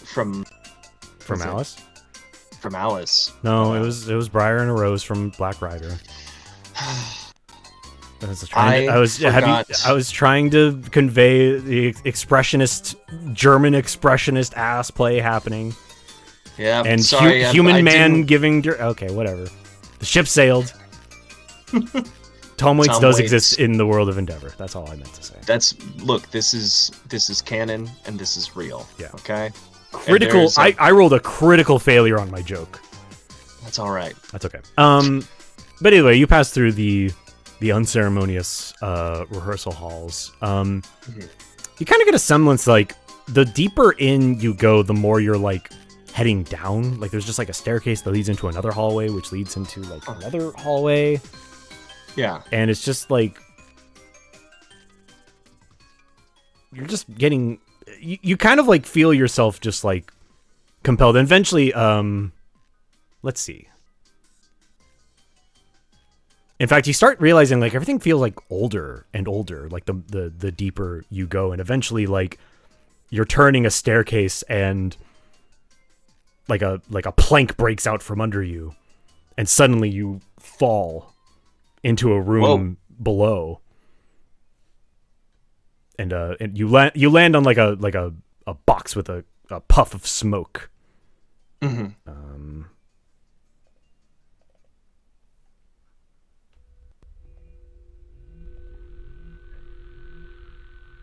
What do I see around me? Not a lot. It's really dark. You can about smell the dust in this room. Yeah. A mysterious ambient light that just sort of pervades the room is enough to reveal what's surrounding you. There's big road cases, sandbags, ropes, chairs, a spacious dance floor, all of which are covered in dust, but all the things usually needed in a theater and seldom regarded. Uh-huh. For the first time since like walking in here, it occurs to you now, standing here, like you're really in parts unknown. Like no part of this theater is even in the material plane. Like the theater's presence in a pocket dimension is it's well understood and it's not uncommon, but the alienness of it just hits you really suddenly, as if you've been on a slow ride at an amusement park and then you look around and you realize there's nothing outside of it. But within that nothingness, there's something. And you know what it is. You've been in it this whole time. And like you can feel the acid in your stomach churn and you can feel your own heartbeat pounding. You know that it knows you're here. Something is in here with you. You feel your skull rattled as if you're being bombarded with tremendous sound, but no sound can be heard other than your own breath. Then silently and utterly deafening, words appear in your mind. Why are you here? I look out into the nothingness, the bare walls, the discarded sections of theater craft. And I call out, I am here on a simple mission. Just like any actor, just like any crew member. Why have you called to me? It repeats louder. Why are you here? You get the semblance it's asking for clarification. I am here to fire a firework near the end of Act 2. Wrong answer. You are like driven to your knees. This rattling in your skull is deafening. Why are you here? I am here to claim the life of Colton Carrick. The rumbling slowly starts to subside, and the voice says, Then our interests are aligned. A tiny white light appears in the air, just a foot or two from your face.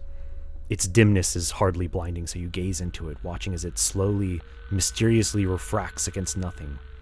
Prismatic lines slowly forming and spinning until a shape coalesces. The light becomes an object. A small metallic cone nearly the size of a pen falls into your outstretched hand. What is this? Show up, please. Man. Whatever, I'll show it later. You clutch this tiny metal cone, and the voice returns. For too long have my halls been tarnished by his filth. Give this to him, and your work, as well as mine, will be complete.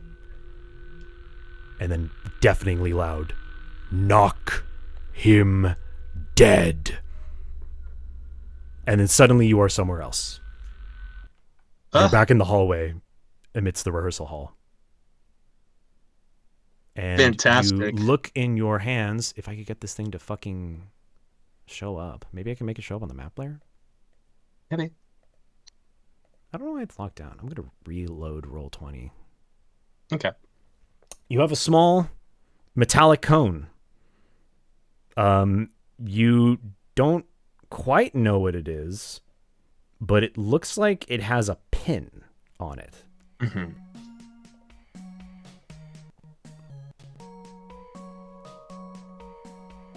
Things are suddenly looking great. This refuses to show up. Can you see? Shit. All right, I'm gonna post it in our Discord, and then I'm gonna post it on my stream. Okay. Oh, there it is. Oh, there it is. Wow, it really took two of them. Really took its time. Whoa. Oh, so it's okay. So it's like a.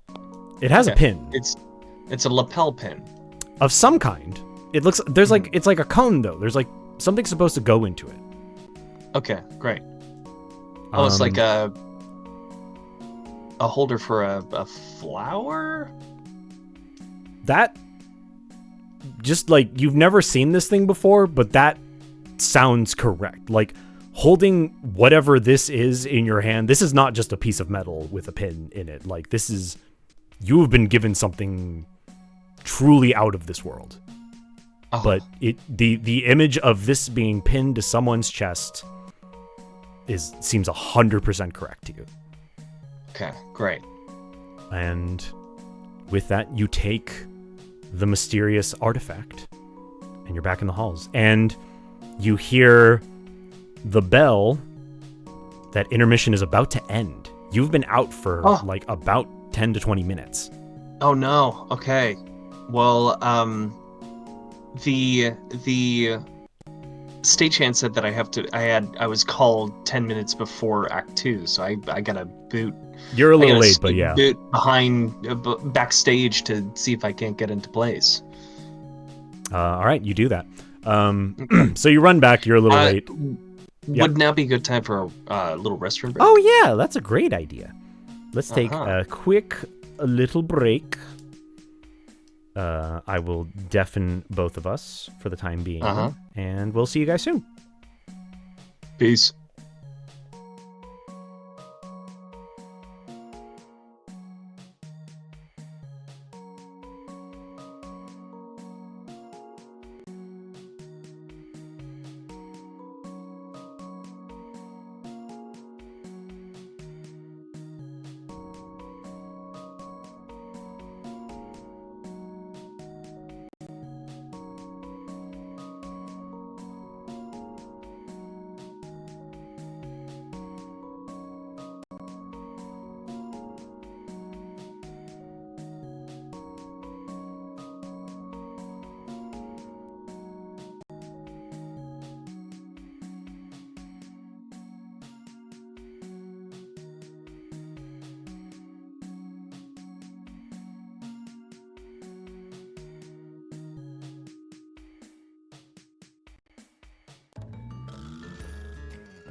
And we are back. Thank you all for waiting. So, we were just discussing Paul's items that he held. So basically, where you are right now, just to kind of reset the scene a little bit, because you have fallen through several layers of potential mission stories, and exactly what I wanted. You have landed up in this predicament. You have something. You need to give it to Colton Carrick. Okay. He is going to be in the audience for Act 2, and then after Act 2's done, he'll probably stick around for a minute, and then he'll leave. If you don't do something about him by then, this will all be over. As for right now, everyone's slowly, like, they gave, like, the call for intermission to end, but people are still knocking about. So you got, like, at least, like, 10 minutes before the actual Act 2 starts, and then you have all of Act 2. So, what do you want to do? Knowing that Act 2 is going to come to a close, and not wanting to disappoint our friend, our bald and pierced friend that gave me the position of my quote-unquote union job. the person who was supposed to be there just didn't show up, I guess. I'm going to zip backstage and try and check in with the other folks to see where, and probably like skip through the script to see how much time I actually have before the cannon needs to go off. Okay. You look through it and you see that you like get backstage, you talk to people, you kind of commiserate. You're like, clearly you don't really want to read your script, so you're just kind of like asking them for some pointers, like, hey, you know, and they get you on the same level. Basically, there's about like 10-ish minutes of, like, once Act 2 starts, there's about like 10-ish minutes of scenes that like set up a big climactic final battle, and then when the final battle happens, there's sort of a very tightly packed but specifically orchestrated series of pyrotechnics and cannons firing. And you see where yours falls. And it seems like pretty straightforward. Like, the battle starts, then this one goes off, then this one, then this person says this, that's when this one goes off, and then a sound effect plays, and then that's like a second after you do this one. So your job is, like, it's like when you're, you ever did, like, handbells, like, in church or anything like that? No. So, you know, like... Did you? I did. It's because I went to a Christian elementary school. So either, like, when you do handbells, you have, like, 2 notes, right? And then everyone else has, like, their own 2 notes. So if you're playing a song, you're like, dun, dun, dun, dun, dun, dun, dun, you know, like you're waiting for your time to shine. You are just playing like one note in a symphony. You are like standing behind a rock. A couple of explosions happen. As a cannon goes off, someone says something. There's a sound that plays, and then you do your cannon, and then not even your cannon, your popper, pretty much. And then when you fire off your popper, that's it. And I'm good for the rest of the show. Yeah. And then you just sit behind a rock, and then the show ends. Okay, so I'm on the stage? Yeah. You're supposed to be. Okay. Then I'm going to hang out in the rafters. I understand where I'm supposed to jump onto stage for the show. Yes. And I'm going to keep my eyes on the stands, see where Mr. Carrick is. Yes. And I will reiterate, although the crew would probably notice and be a little steamed, you could pretty much leave the entirety of Act 2 and no one would really pay you any mind. Because no one is going to notice that one explosion didn't happen, right? Look, I've done shows where the finale song straight up doesn't play. Yeah, that's what I'm saying. Actors just figure it out. Yeah, you, like, if you were to be, if Duke definitely were familiar with theater, you'd be like, this is a lot of, you have one whole person doing just this? Like, you should have, like, a prop 2, like, doing all the explosions and, like, running from scene to scene. No, they just have, like, one union guy coming in just to do Popper 4. Well, if it's a union theater, if it's, you know, it's all those folks coming in, that it's illegal to do otherwise. It's true. Yeah, exactly. All right. And that's me. Legally. A union stage member. God knows how the unions work. We'll talk more afterwards, but I have a feeling like the clowns do not really like they do the show, but like the actual operation of the show as like a touring production is in the hands of like other humans and like mortals who are more like business minded. Uh-huh. Okay. And did you say if Mr. Carrick was in theater right now? Well, you're waiting for like Act 2 to start proper? I believe so, yeah. Okay. I'm watching people filter in, get to their seats, once their cell phones that are canon in this universe. I will assume that Duke definitely has impeccable elf eyes and can somehow see each face in the audience very clearly. You watch as people sort of start filing in.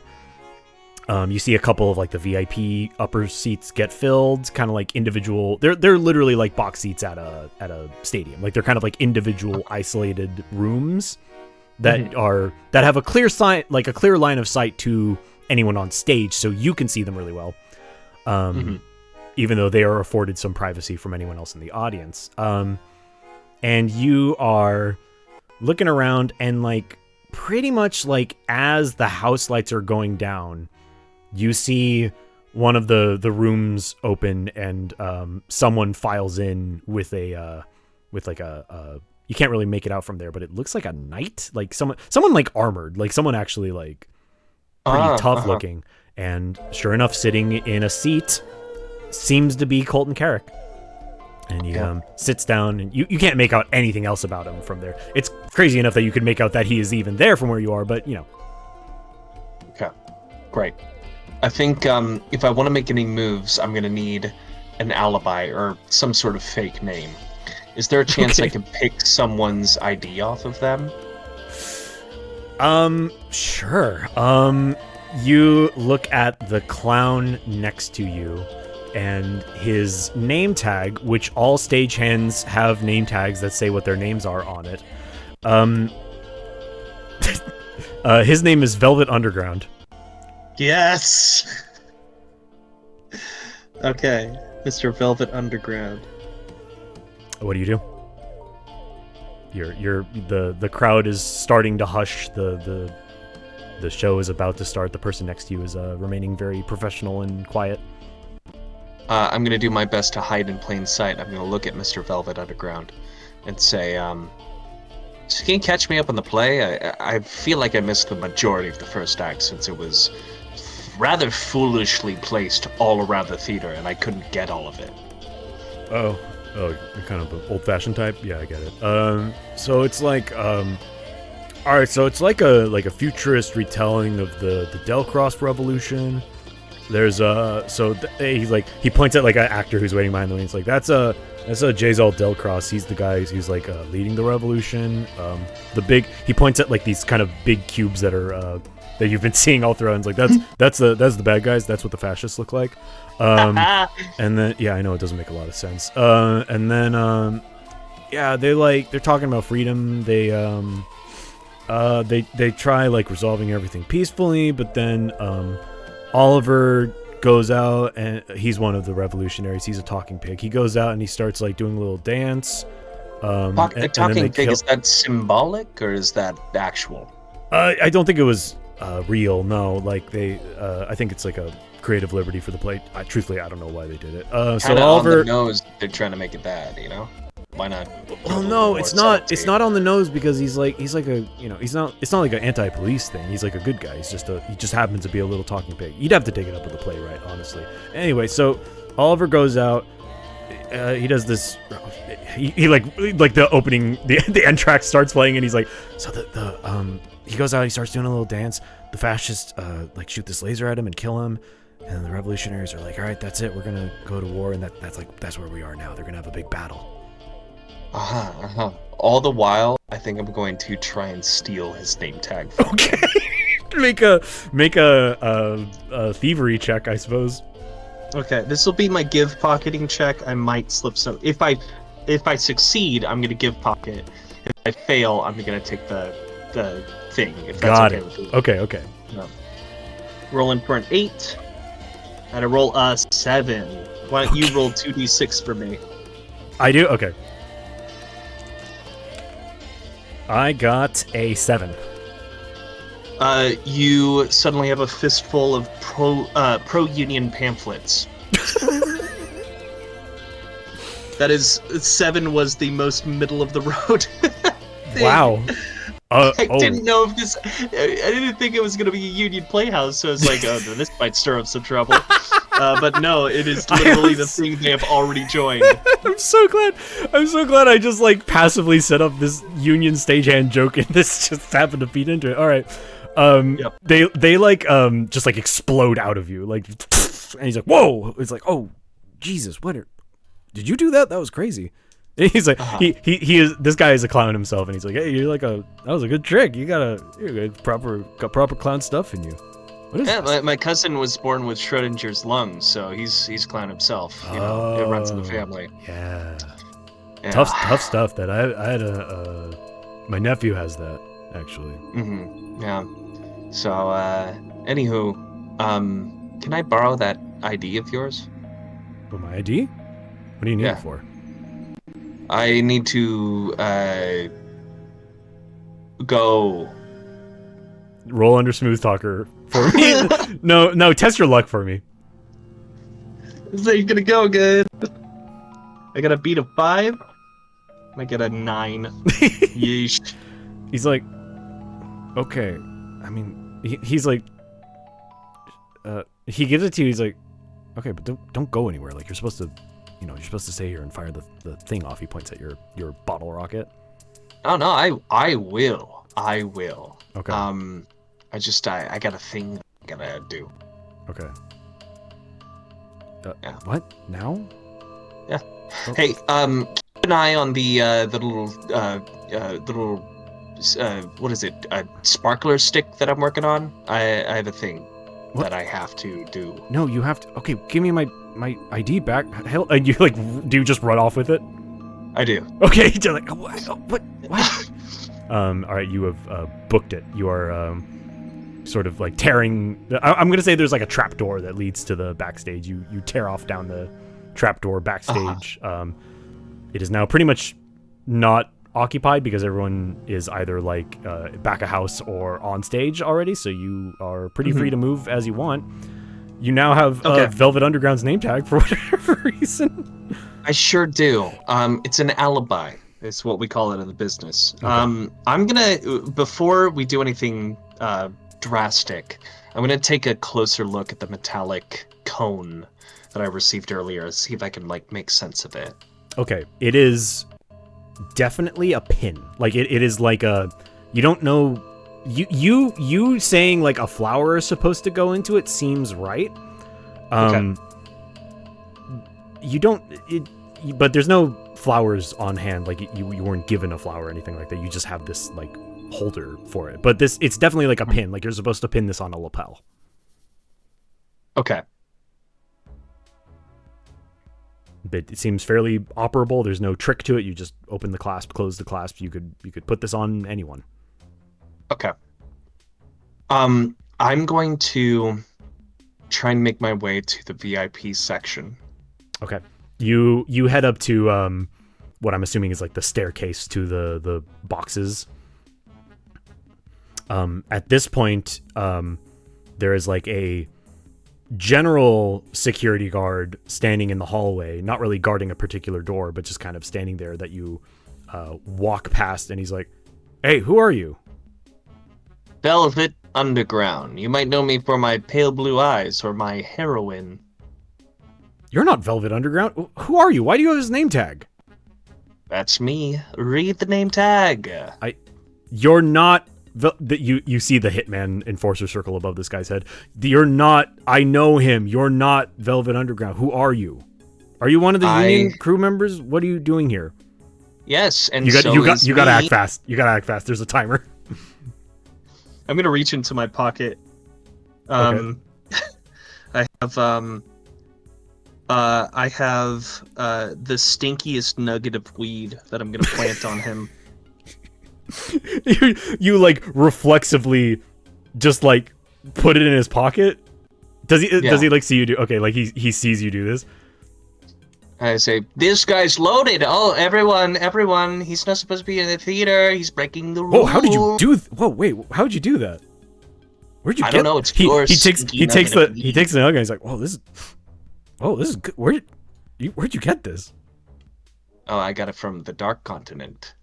Whoa, you got the real shit. Okay, well, look, he like looks around. He's like, okay, all right. I'll tell you what, it's fine. You can go. What are you doing up We're here cool. anyway? We're clear. I mean, yeah, Look, it's, I'm. all right. I'll look the other way. Do you wanna spy on some cool celebrities? Whatever. Yeah. Go for it. So we're cool. We're chill. Yeah. Just All right. get out of here, you scamp. Oh, okay. He slides on by. That worked out so much better than I thought it would. just I just love the idea of you like in a situation like, hey, what are you doing here? And then you just give him weed. Just like oh shit. All right, you know what? You're not bad. You're not that bad. That's it. Go on. It was through. on my character sheet. I thought I might as well use it. I mean, you got if you smoke them while you got them. Truly. You wander around. I want you to I will give you +1 luck. I'll put you. What are you at? Like 5 now or 4 now? I am currently at 4. Okay. What are your other skills again? Do you have any other skills? Actually, just roll under skill. Actually, yeah. What are your skills? I have Slip Away. I have Give Pocket. I have Takedown, Smooth Talker, Jump, and Lure Alchichal. Alchichal, yes. Well, you can't use all of your skills, but I'm trying to think of. Okay, you wander around the balcony, and you trying to figure out which room was Carrick's, but you get to the room you think it is, and you're validated when you see someone open the door and walk out, and it's that very surly looking knight that you saw with him, and he is sort of you can sense that he's like about to post up in front of the door, and then he sees you coming, and he just looks directly at you. Sorry, your shift is over? I'm here to relieve you. He just looks at you and goes, good one. And you see his hand go to his sword. No need for that, friend. I was told by Carrick himself that you were only here for half of the night. Act was my business. He is... everything you're saying is very funny to him. He is pulling out his sword and looking straight at you. Awesome. Mind if I take a look at that sword? What do you do? I'm gonna try and take the sword from him. Okay. Roll under Give Pocket, I suppose. Okay, here we go. That is... Oh, that's a 9. You did it? You took his sword? 1. It is a 1. I did take his sword, but I didn't give him something I have. No. That's the way you set it up. That's the way the dice rolls. That's true. Okay, so the sword's mine. You somehow this surly knight is like drawing his sword, and you somehow, quick as lightning, snatch the hilt and draw the sword out and brandish it at him. And he's a little stunned that you did that because it was lightning fast. Did my music just stop?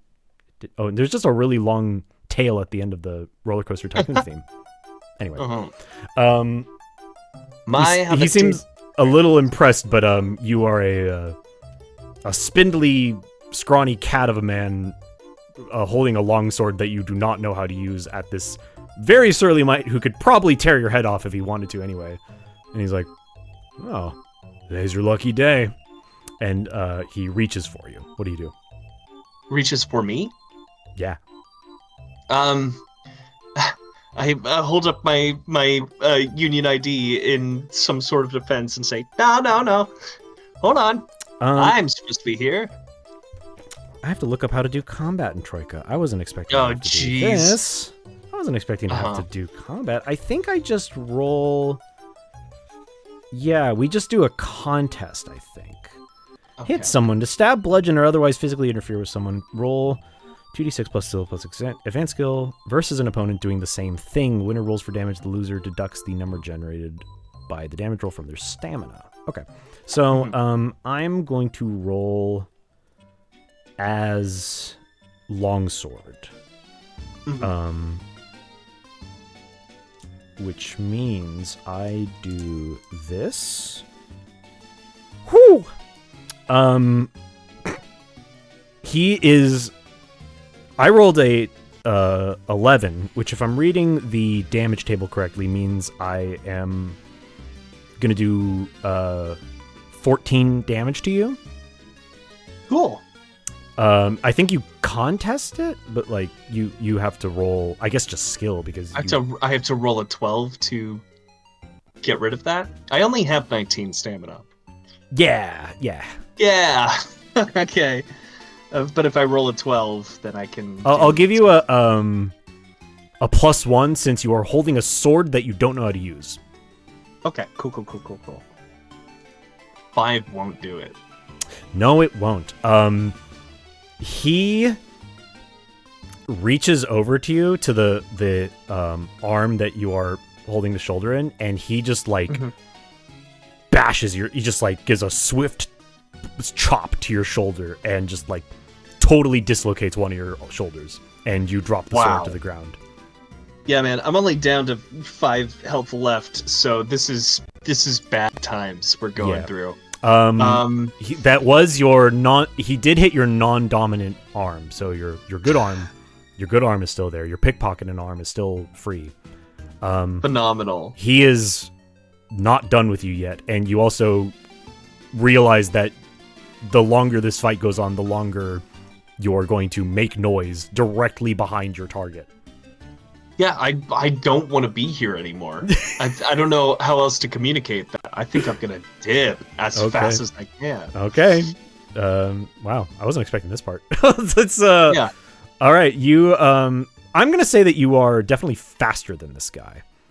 Okay. So you give him the slip pretty handily. Yeah. Is he following? You hear him kind of trudge after you for a bit, but once you bolt down the stairs and around, you sense that he has stopped. Okay. I want to make a dash for the bar. See if I can use my Lore Alchichal to make some sort of sedative mix. Okay. All right. You go to the bar, and the server from earlier is sitting there. And is like, "Oh, hello, sir. Can I help you with anything?" Yeah. What you can do is you can make me the thickest brandy hot chocolate you've ever made in your entire life. Oof. Enjoying the show that much, sir? All right. Well, and he takes out a handkerchief, puts it on the bar in front of him, swips it up, and there, lo and behold, the maltiest, chocolatiest beverage you could have asked for. Fantastic. Also, if I could get some napkins for my left arm here. Oh, yeah. What happened to you? I tripped and fell onto it.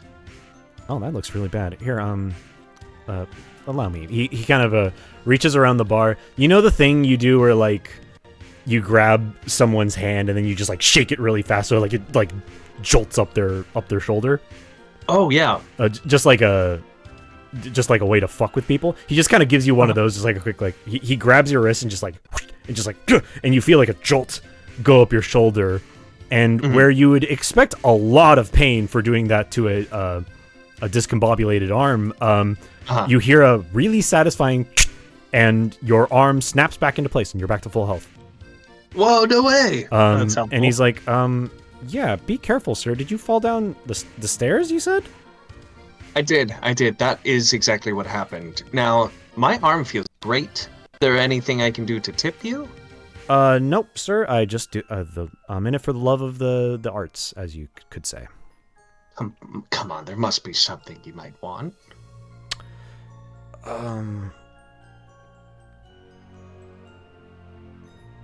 This is Mike failing. I don't think I can't think of anything this guy wants. Why don't you roll 2d6 and I'll get from inventory. Oh shit! I'll roll 2d6. Sure. I got a 10. Okay. Oh no! What did you give him? Easy Kill brand cyanide capsules. So wait, you're like, hold on, I got just the thing for you. Does this just like I'm in no control of my inventory. It is all random chance here. You reach into your pocket, pull out easy brand cyanide. Yeah, Easy Kill brand cyanide capsules. Okay.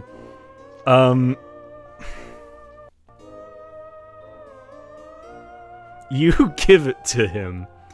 Mhm. And you watch as like he sort of like suddenly gets like very this is like comedy poison, right? This is like it takes it immediately. You see like his veins swell and like his eyes start to bloodshot, and then he like and then he burps and he's like, oh, whoa, and then he's suddenly totally fine. He's like, oh, and he burps out like a noxious black cloud. He goes, oh, what did you just give me? Oh, sir, that was I can thank you for your generosity, sir, but I really think I'm fine. I don't need any more of those. It's a taste of the afterlife, which most clowns will never get to see. So, you're welcome. He thinks about this for a minute. He's like, okay, I could see the value in that. Sure. Now, I'm going to leave, and don't mention this to any of your superiors or your subordinates. Cool? You got it. That was... Okay, there are... there are 2 items in my inventory that can potentially kill someone, and that was one of them. So... you burned it on a guy who can't die. Potentially 3 with the gust crab, but I think that's already gone. So at this point, I think, man, it's the cannon or nothing. I was also thinking maybe I could slip the cyanide capsules into the cannon to like make to fire at cloud. him. Yeah. Here's the thing. I mean, he's got to leave the theater at some time. Like either you get back into his booth, or you need to wait for him to leave the booth and like catch him before he gets out of the theater. Well, I gotta do my job first because I'm sure that battle's coming up and my queue is coming up. So you get the sense it's like about to happen. Okay. You gotta fucking hoof it if you want to get there in time. Zip it into the theater and like look around, try and get my soft focus going so I can nail this queue. Okay. Yeah, Duke definitely is a natural. He goes, just roll under skill for me. Okay. Oh boy, the odds are against me. 3 over. 3 over? Okay. I will say that you you sprint through the halls. You just about make it on the stage, and then you run kind of really quickly sprint to. You're on stage now. You're covered from the audience, but you're running in the nook and crannies behind the set.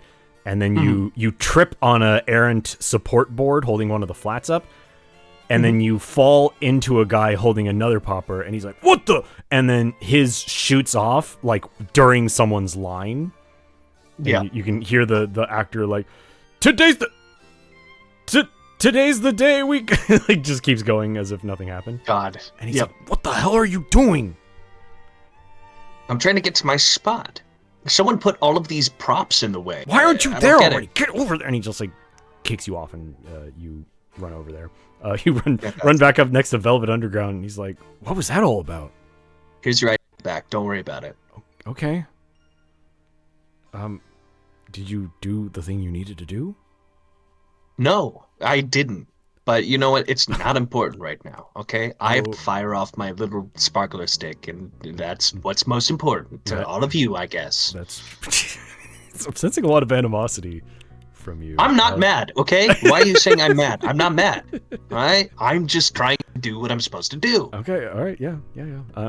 It's not my fault that everyone's so mad at me and wants to chop me with a big old sword or whatever. I've had those days.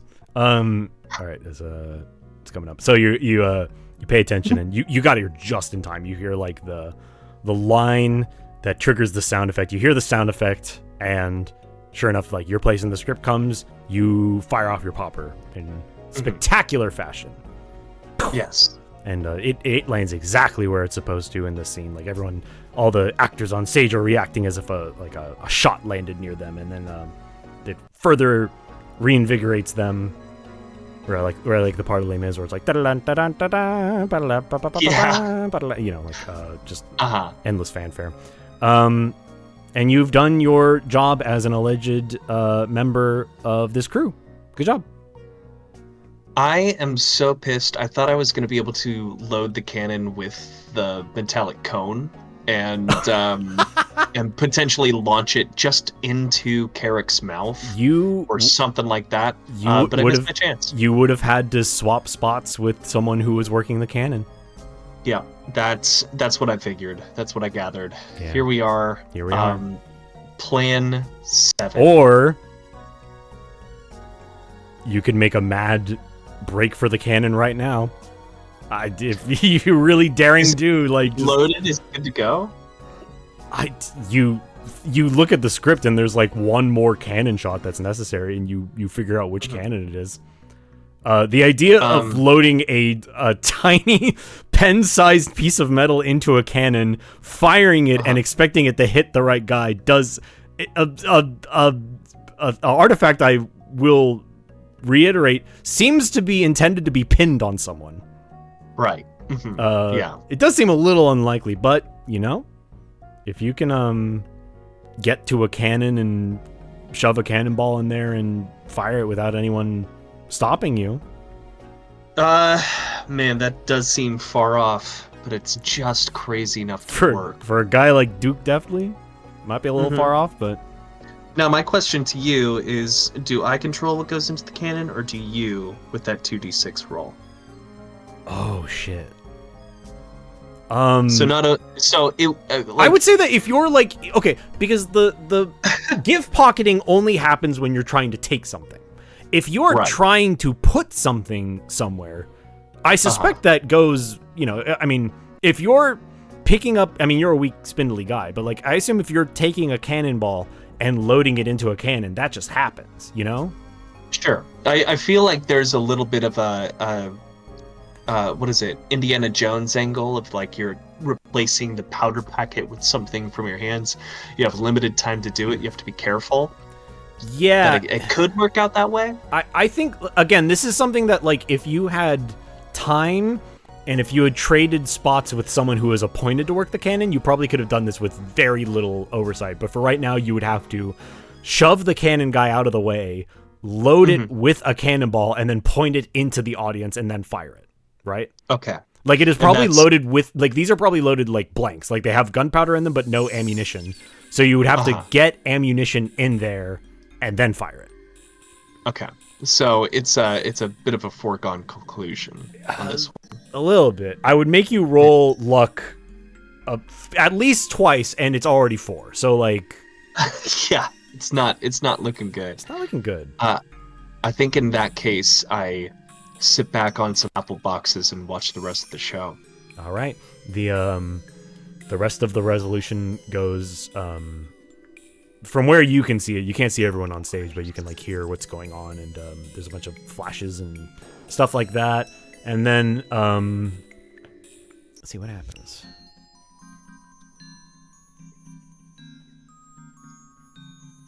I swear I have the...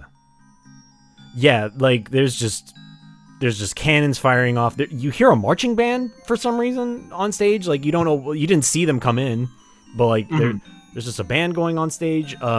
One of the in a big special effects harmless explosion, one of the cubes menacingly hovering above the stage just explodes and like crashes down. It's a spectacular fireball. All the people on stage cheer. There's like another monologue. It's really just droning on, and then eventually, there's a big silver, like a big metal ball that has some like someone cast light on it, and it's sort of magically illuminating, and it's like, it's supposed to be the sun. It's here, and then they're like, yeah, you haven't been following. It's like they got the sun back. Like the sun was captured. Like I don't know, whatever. Anyway, so is that what the burden of the sun was? That was missing. You get the semblance, like having like half watched a movie, you're like, the cubes like captured the sun and had the sun, and then the revolutionaries had to free the sun, and then some guy did a rousing monologue with cool music behind it, and then the sun appeared, and then they won, I guess. Maybe you're not cut out for theater. Maybe I'm not. No, I don't get it. The leitmotif is very good though.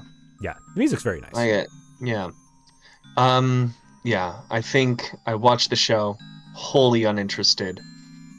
I don't get the symbolism or the metaphors of it, and I go check back if the knight is still in the hallway to the VIP room. Sure. Actually, like, while you were kind of commiserating backstage, you kind of like kept your eye on Carrick, and you did see like his knight step back into the room and like talk to him for a minute, but then he kind of like nothing happened, and then the knight just like seemingly went out back into the hallway, and Carrick is still just sitting in his booth, maybe not even watching the show. He might just be like doing something else while the show is going on. Is there a way to sneak into the booth from the audience? No. Okay. Not unless you were Spider-Man. I'm not, unfortunately. I might be one of the worst thieves. You would probably have a better chance going into the hallway and throwing coins at the opposite end of the hall. And let's be real, I'm not even the best thief in this audience. This has got to be at least 5 guys in the audience better at this shit than I am. Yeah. The Thieves Guild's gonna have your day for this. You didn't even have any dogma out. Like you didn't do your rights correctly. No, I do have a manifesto in my inventory that could be handed out to someone at any point. Well, you should have done that when you took that guy's sword. Should have, but I did not. Woulda, coulda, shoulda. Do I still have his sword? I think I dropped it. You dropped it when he attacked you. I think so. He has a sword back. Yeah. Okay. Yeah. So you do not have that much time left. Like, the show is about to end. So if you made a mad dash for it now, got the guard away from the door, you could get him. Or you wait for him to exit his booth and leave the theater. He's got to come out. There's only one door. He's got to come out the door at some point. Okay. I'm going to do that. I'm going to make a mad dash to the knight. Sounds good. All right, give me just a second. I have to answer a text message. Okay. Okay. So you take the same route you did before, back down to the... you got a couple of more mean looks than you did before at the people you fucked with. Uh-huh. You dash back down to the backstage. You pass by the stage manager's like, hey, you're not supposed to leave yet. And then you keep running. You run back into the lobby, back up the stairs into the VIP area. The guy you gave weed to is not there for some reason. Okay. And you slowly start to sneak your way down the hall to where, kind of like it's kind of like a curved hallway, you know, because it conforms to the circular shape of the theater. So it's kind of a curved hallway, and you emerge at the point where you can see the knight down the hall, but he has not seen you yet. What do you do? Okay. I'm just going to... I'm going to be straight up. I'm going to run up and say, I need to see Mr. Bronzebottle this instant. To the knight? Yes. The moment, like, before you can get any word out, he's like, you again, and starts taking his sword out. What do you do? Look, I know, we've done this thing before. You fucked up my arm. That's fine, okay? I need to see Mr. Bronzebottle. Bronzebottle ain't here. Now, his sword is out. He isn't in the administrative offices either. Not my problem. His sword is out. What do you do? What is takedown? What does your takedown skill even mean? I suppose that is my ability to dispose of someone. Okay. I think that's your best hope right now, unless you got some jukes or something in your pocket that could really turn the tide here. I'll try takedown, and then I'll try and use an item from my inventory. All right. Most of it's not going to be very useful, but we'll figure it out. All right, takedown. Rolling under a 7, hopefully. That's a 7. All right. You, against all odds, you muster up the remainder of your courage. You kneel down and just like shoulder tackle him in the gut. And you hear all the wind get knocked out of him, and he just gets knocked back, laid flat on the floor. Not like completely KO'd, but he's down for the count for like a bit. So you did it. And as a token of respect, I'm gonna take an item from my inventory and drop it on him. All right, do I have to roll? Yeah, for it. Got an 8. Okay. It is an unfinished corkboard on the murder of Jean-Benet Ramsey. Who exists in this world? And still has an unsolved murder. I love the idea of an entire corkboard just like appearing out of thin air and just dropping to the floor like you just like you took it out of your inventory in Skyrim, just like clatters to the floor. That probably made more noise than the fight did. You drop a cord. Bunch of red yarn, not really going anywhere, but it's got a couple clues. I'm not gonna crack this case. Maybe you're not the guy to do it, unfortunately. God knows why you had the corkboard with you. You drop it on him, and that's that. Okay, fantastic. I step into the VIP room. Rune in chat. The person who comes across all this scene is gonna go mad. What does it mean? See, I'm not covering up my steps. I'm just making the steps so confusing. You're making the steps really confusing. Yeah, no one's gonna know what's happening. Maybe the knight can solve it. Yeah, exactly. All right. I've given him a new quest. Yeah. I step into the VIP room, still staying quiet. Walk over to Mr. Carrick's booth. Well, like you're in the booth. Once you open the door, you are in the booth with him. Fantastic. So yeah, like you were at the door when this happened, and somehow he miraculously did not hear you. But I think you got lucky, and even though the door opening is like a noticeable sound, he just kind of, there's a fraction of a second where he just thinks his knight is coming back in to tell him something, and he's not like looking around at you. And you shut the door behind you. You now have probably about like 2 full seconds before he turns around and sees that someone he is not expecting is in here to kill him. Great. I think I want to make a dramatic statement to him. Okay. Mr. Colton Carrick. Who the hell are you? I understand you've made some very powerful enemies in your time. That's what this is, huh? You're gonna take... Finally someone came after me. What'd you do to my knight? He's involved with a grander mystery at the moment. All right. I see how it is. He reaches into his pocket. He seems like this is like the best news he's heard all day. Like anytime you've seen him, he just seems like bored and just like out of it. You showing up like an actual threat on his life, he just grins wide, cigar in his mouth. He's like, "Oh, this day just got beautiful." He takes out a pair of brass knuckles and starts putting them on. You're like 6'2". This guy is your height, but he is actually 6'2". Like he is built. You get this. You see this guy stand up, and you're like, oh, this guy didn't need a knight protecting him. He probably could have dispatched any assassins himself. And you are now staring down the barrel of a loaded gun. Yeah, dude. I picked a fight against Kingpin. You did, yeah, literally. What do you say? No need for that. I have a gift from, let's just say, a higher power. Roll give pocket for me. Oh boy. Come on, dice.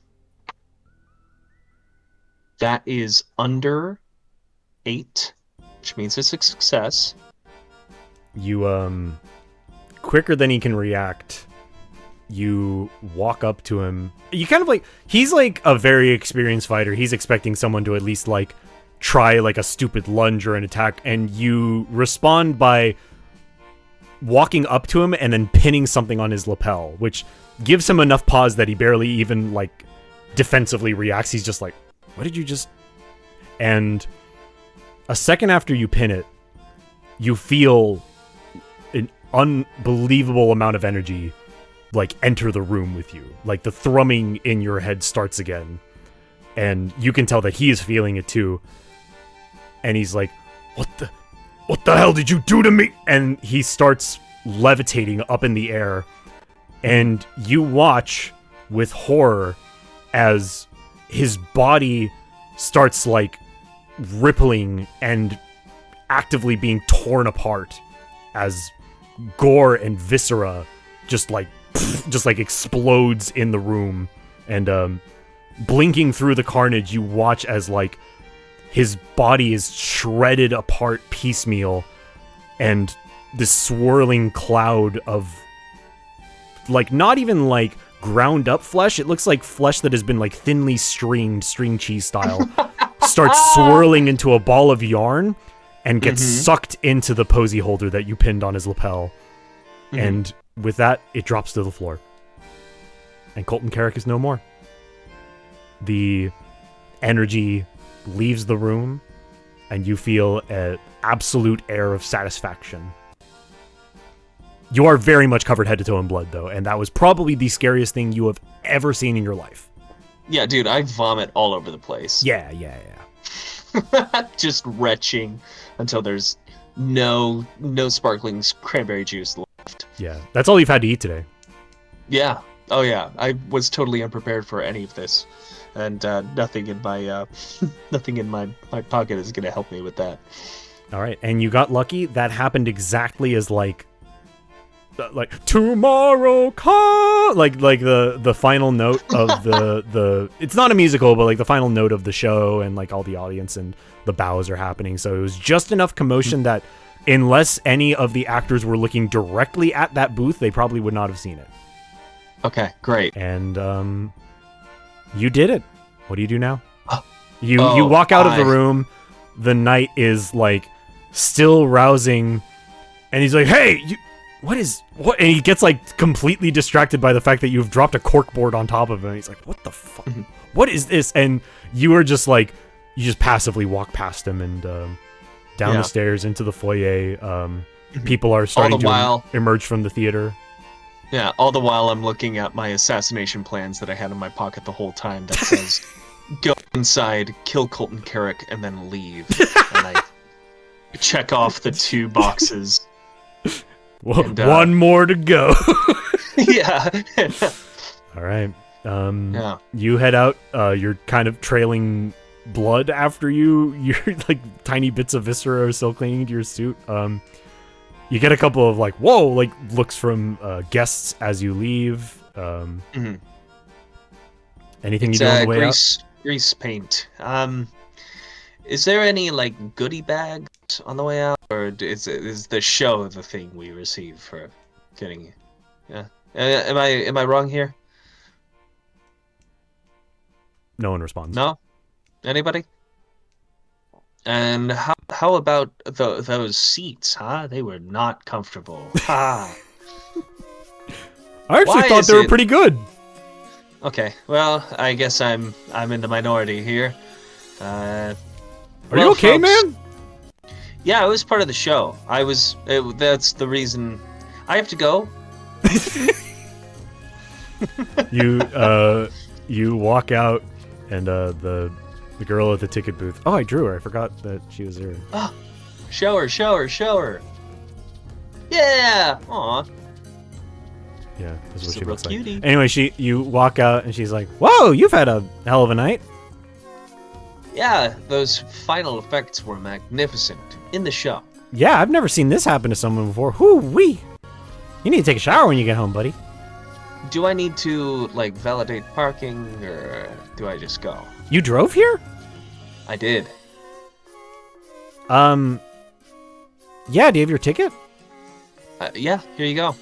Go ahead and roll 2d6 for me. Fuck me, dude. 8. Okay, you get a potion of enlarged nose. You hand her a bottle, which suddenly disappears, and her nose just stretches out really long, and she's like, "Whoa, good one! Hey, that's pretty good. How'd you do that?" Oh, I don't know. I'm not very good with my pockets or my hands, or just things in general. I don't know. I think you're pretty good with your hands if you did that to my nose somehow. Oh wait, she puts her fingertip on the end of her nose and just like effortlessly pushes it back to its usual size. Excellent. Anyway, do you actually have your ticket? Ticket for the show? Sure. I have this here. No, your parking ticket. Oh, you know what? I might have left it on my dashboard. Ah, yeah, that happens to everyone. It's fine. Okay, I'll just leave. Yeah. Have a good night. And I mission successful. Yeah, boys, we did it. You did it. We knocked it out of the park. You sure did. Yeah, I'd imagine at the end of this Hitman level, I get the 1 star. Yes, you get no stars. You know, like you've seen that happen before. Like you get like, oh, like, all right, you did this mission, you Lost Island Assassin, whatever. You just like get your point total, and like none of the stars fill up. Excellent. But you did it. But I unlocked a new starting location for the next. You did unlock a new starting location. Yeah. Next time you do this, you just start backstage already. Like you don't have to talk your way into being a cast member. God, that'll save a lot of time. Yeah, it really will. Yeah. All right. So I hope you liked my adventure. I hope you all in the audience enjoyed our wonderful adventure. Man, I had a good time. Over here. I'm just putting you back. What's up, Garrett? Title screen. Yeah. What did I miss? What storyline? Okay, so the mission stories were. This is a fault on my part. When you were in the bathroom with Lancer Bronze Bottle, I should have said you're in a normal bathroom and there is a conspicuously human-sized chest for laundry in the corner of the room. I think if I told you really that, you would have picked up on what the idea was, because that was the chance to kill him and replace him, and hope beyond hope that Carrick did not know what he looked like, which he actually didn't. The most you would have gotten is like, I heard you were a halfling, and then you would have had to like talk your way out of that, and then you would have had a brief moment to be left alone with him, during which you could have tried anything. And then you got backstage, but during like when you were talking to that guy about the cannon and what you were doing, you were supposed to be like, hey, I really want to fire the cannon, or just done something to work your way into the cannon firing spot. And then you would have had free reign to load the cannon during your off time and then shoot it at him. Okay, sure. That's assuming that you could aim a cannon correctly with your knowledge of siege equipment, but that's neither here nor there. That is a fault, not of Duke Deathly, but of Paul himself, who loves following rules and says, oh, that's my job? That's the only job I'll do. Yep. That's cool. And then my backup for all this was what happened to you. And that was the thing I wanted you to do the most. I did not push you into that, but I'm very happy you wound up there, because like months ago we talked about like, I hit you up and I was like, don't you hate when like you're thinking of like options for your one shot and then you think of like the coolest one and then you're like, well shit, do I even bother putting the other options in front of him? But I was like, I'll take my chance. He might just end up there. That was the fail safe. If you just had like gotten chased down a hallway, or if you just stalled out on everything else, that was what was going to happen to you, and it did. Excellent. It felt very natural. Like, good. I'm glad. I was kind of going into it with the mindset of like, if I could only play a Hitman level once, what would I want to do? And that's go around to all the rooms, see all of the possible stories, and then choose the one that seems the most fun. Exactly. And that one seemed the most fun. Yeah. So I'm glad it all worked out. And like last time, the last Hitman level we did was with you and 2 of our other friends. And that time I did not prepare any sort of contingency. I was just like, you're in wizard college, there's a wizard you need to kill, that's it. And then you guys like almost got him, but then we ran out of time just as you would have started a combat with him. which you probably would have lost, but like it was a good ending point. Like you all really liked it and had fun, which is great. This one I was like, well, this is for an audience and it's more self-contained and more guided, so I wanted there to be like a very cool contingency of like what, you know, something actually fleshing out the story of the location and the setting, and also very cool. Yeah. What was the burden of the sun? The Burden of the Sun, the title makes no sense, but it is here, let me read what I wrote down. The central story of the play is very loosely based off of the Delcross Revolution, a real-life historical battle against the fascist regime of Arthal that led to the formation of the Delcross Protectorate. The futurist retelling takes some artistic liberties, namely that the fascist regime is portrayed as giant sentient metal cubes that have imprisoned the sun, and that among the revolutionaries was a talking pig named Oliver who always had a song in his heart. There's sort of a theme of like intellectual Dustinism, like the sun has been conquered and it must be freed and resuscitated by the three thinkers of the revolution, and it's not violence that wins the war but a spirited debate wherein the revolutionaries' words of wisdom is what defeats the villains in the end. This has made the play notably unpopular with historians because the real thing involved much more systematic beheading of fascists than the play actually lets on. Okay, yeah. Excellent. And there was like a Greek chorus and everything like that. Jezal Delcross is visited by like an angel of freedom. The costume is just a big cone the actor's arms and legs are sticking out of, who tells him that only the free thinkers of the revolution can free the sun. The nefarious Count Ganymede catches on to his plan and decides to rat him out to his superiors because he thinks the whole thing is a real buzzkill. In front of the Arthalian parliament, one of the burgeoning revolutionaries, Oliver, does a spirited interpretive dance in support of the sun. A menacing offstage cube zaps him into a pile of ash. This emboldens the remaining revolutionaries to take action. And then it's just fucking chaos from there on out. Amazing. Thank you. Just like any good musical, it kind of falls apart in Act 2. Yeah, totally. It's like a good. It's like a Richard III style. Like this didn't happen. Come on. What are you talking about?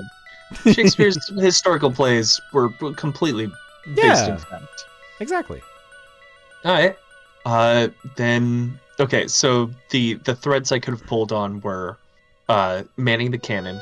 Yes. Impersonating Mr. Bronzebottle. Yes. And securing the pin.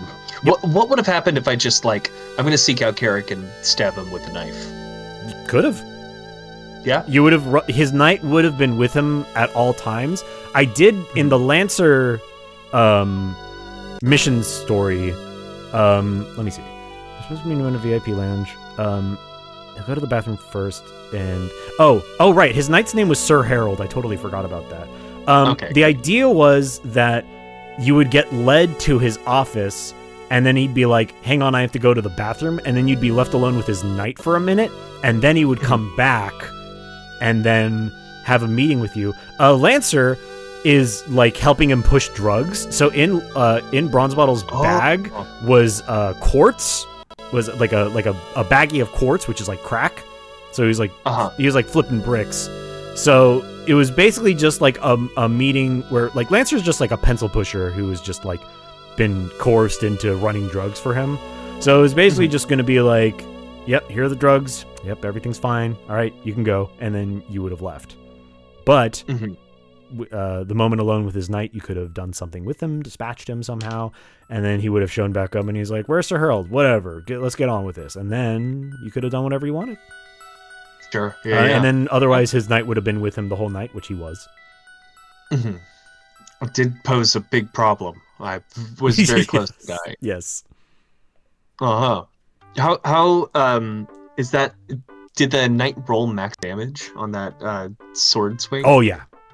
Like by the damage rolls, like damage in Troika is weird. I'm not sure if I'm doing this right, but I'm almost positive this is how it works. Where like you roll, there's like a damage. There's a table in the front of the book where you roll a dice, and there's like 7 columns where it's like 1, 2, 3, 4, 5, 6, 7, or 1, 2, 3, 4, 5, 6 higher than 7 or higher, and then each weapon, like damage as sword, as axe, as knife, or whatever, has like a number listed with the damage roll. So if you roll, like you look at the chart, it's like if you're damaging with staff and you roll a 4, you do 4 damage. And I happened to roll with longsword because he was very strong, and I happened to roll max damage, which was 14. The only thing that would have done more damage is if I'd rolled max damage with a greatsword, which would have done 18, which I think would have almost killed you in one shot. Yeah, I only had 19 health, so Beautiful. I would have survived with 1. But maybe if you were a gigantic beast or you used dragon fire. Or Oh, I see. steel? I see Rum Rusher in chat. That means we got some art. Ah, sick. Thanks, Rum. What's this?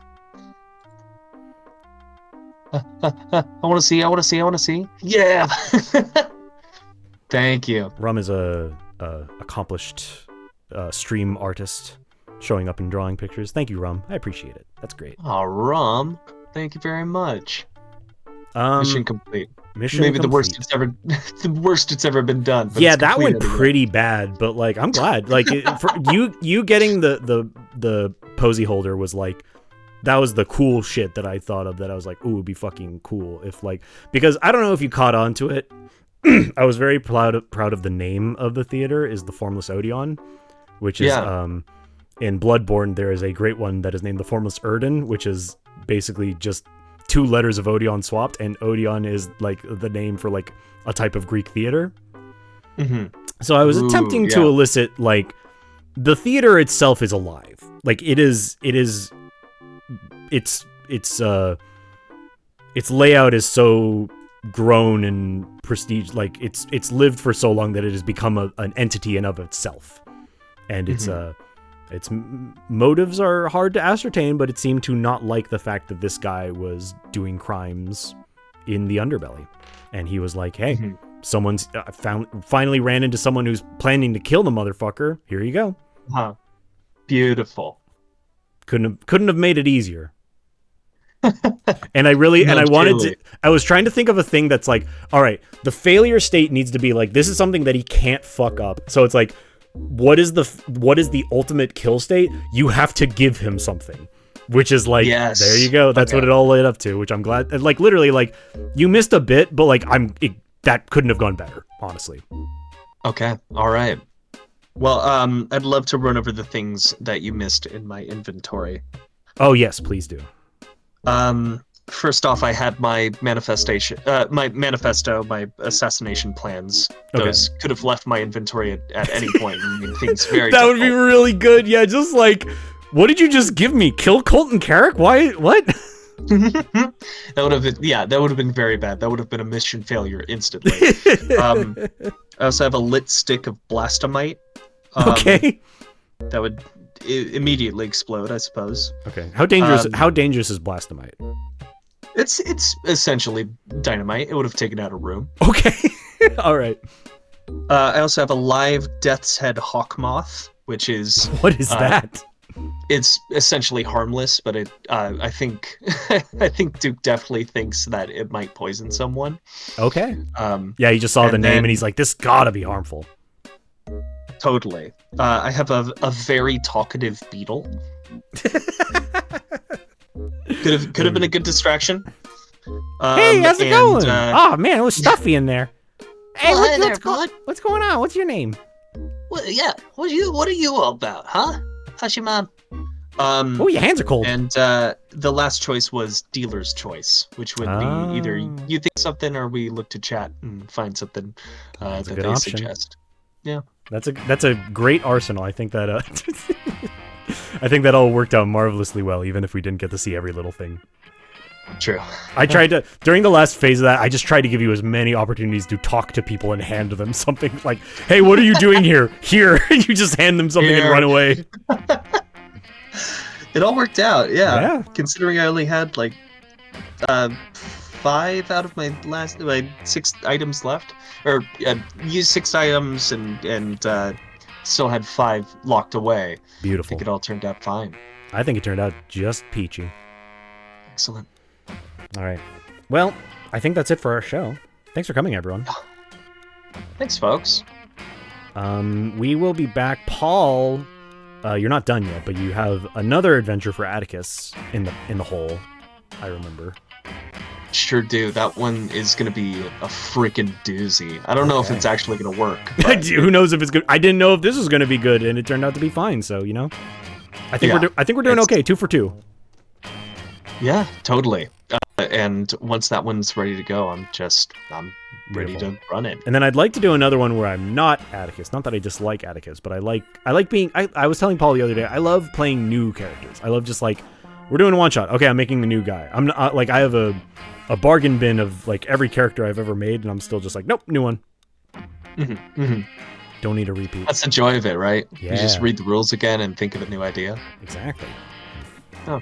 So yeah, that'll be fun. Hopefully that will be sooner than a year, like this one Yeah. was. No, I can get it all chalked up and ready to go in maybe a month. Yeah. I love it. I love a deadline. You give me Yeah, a yeah, deadline, I'll finish it before Then then. let's aim for sometime next month. Okay. Beauty. So long, Ventus Solder. Bye-bye, Rum Rusher. So long, Basie. S1MS here's the real challenge of being a Twitch streamer is reading people's fucking names. Runespism, Grove DG, loved it. Isoplod, Refineries, thank you so much for coming by. I'm just gonna keep on scrolling up. Finnegan's Break, hey, it's so good to see you again. And feel free to just fade me out over time. Alas, Porus Yorick, so good to see you. Thank you so much for your comments. Yep, everybody. The lights are still on. No, okay. The spotlight, the spotlight hasn't gone off yet. The Dwarf Dragon. I'm holding you hostage now. You started it. Owen. Senior Bob, thank you. All right, and until next time, Until next time. God bless. Good night. Bye, everyone. Okay, now it's the...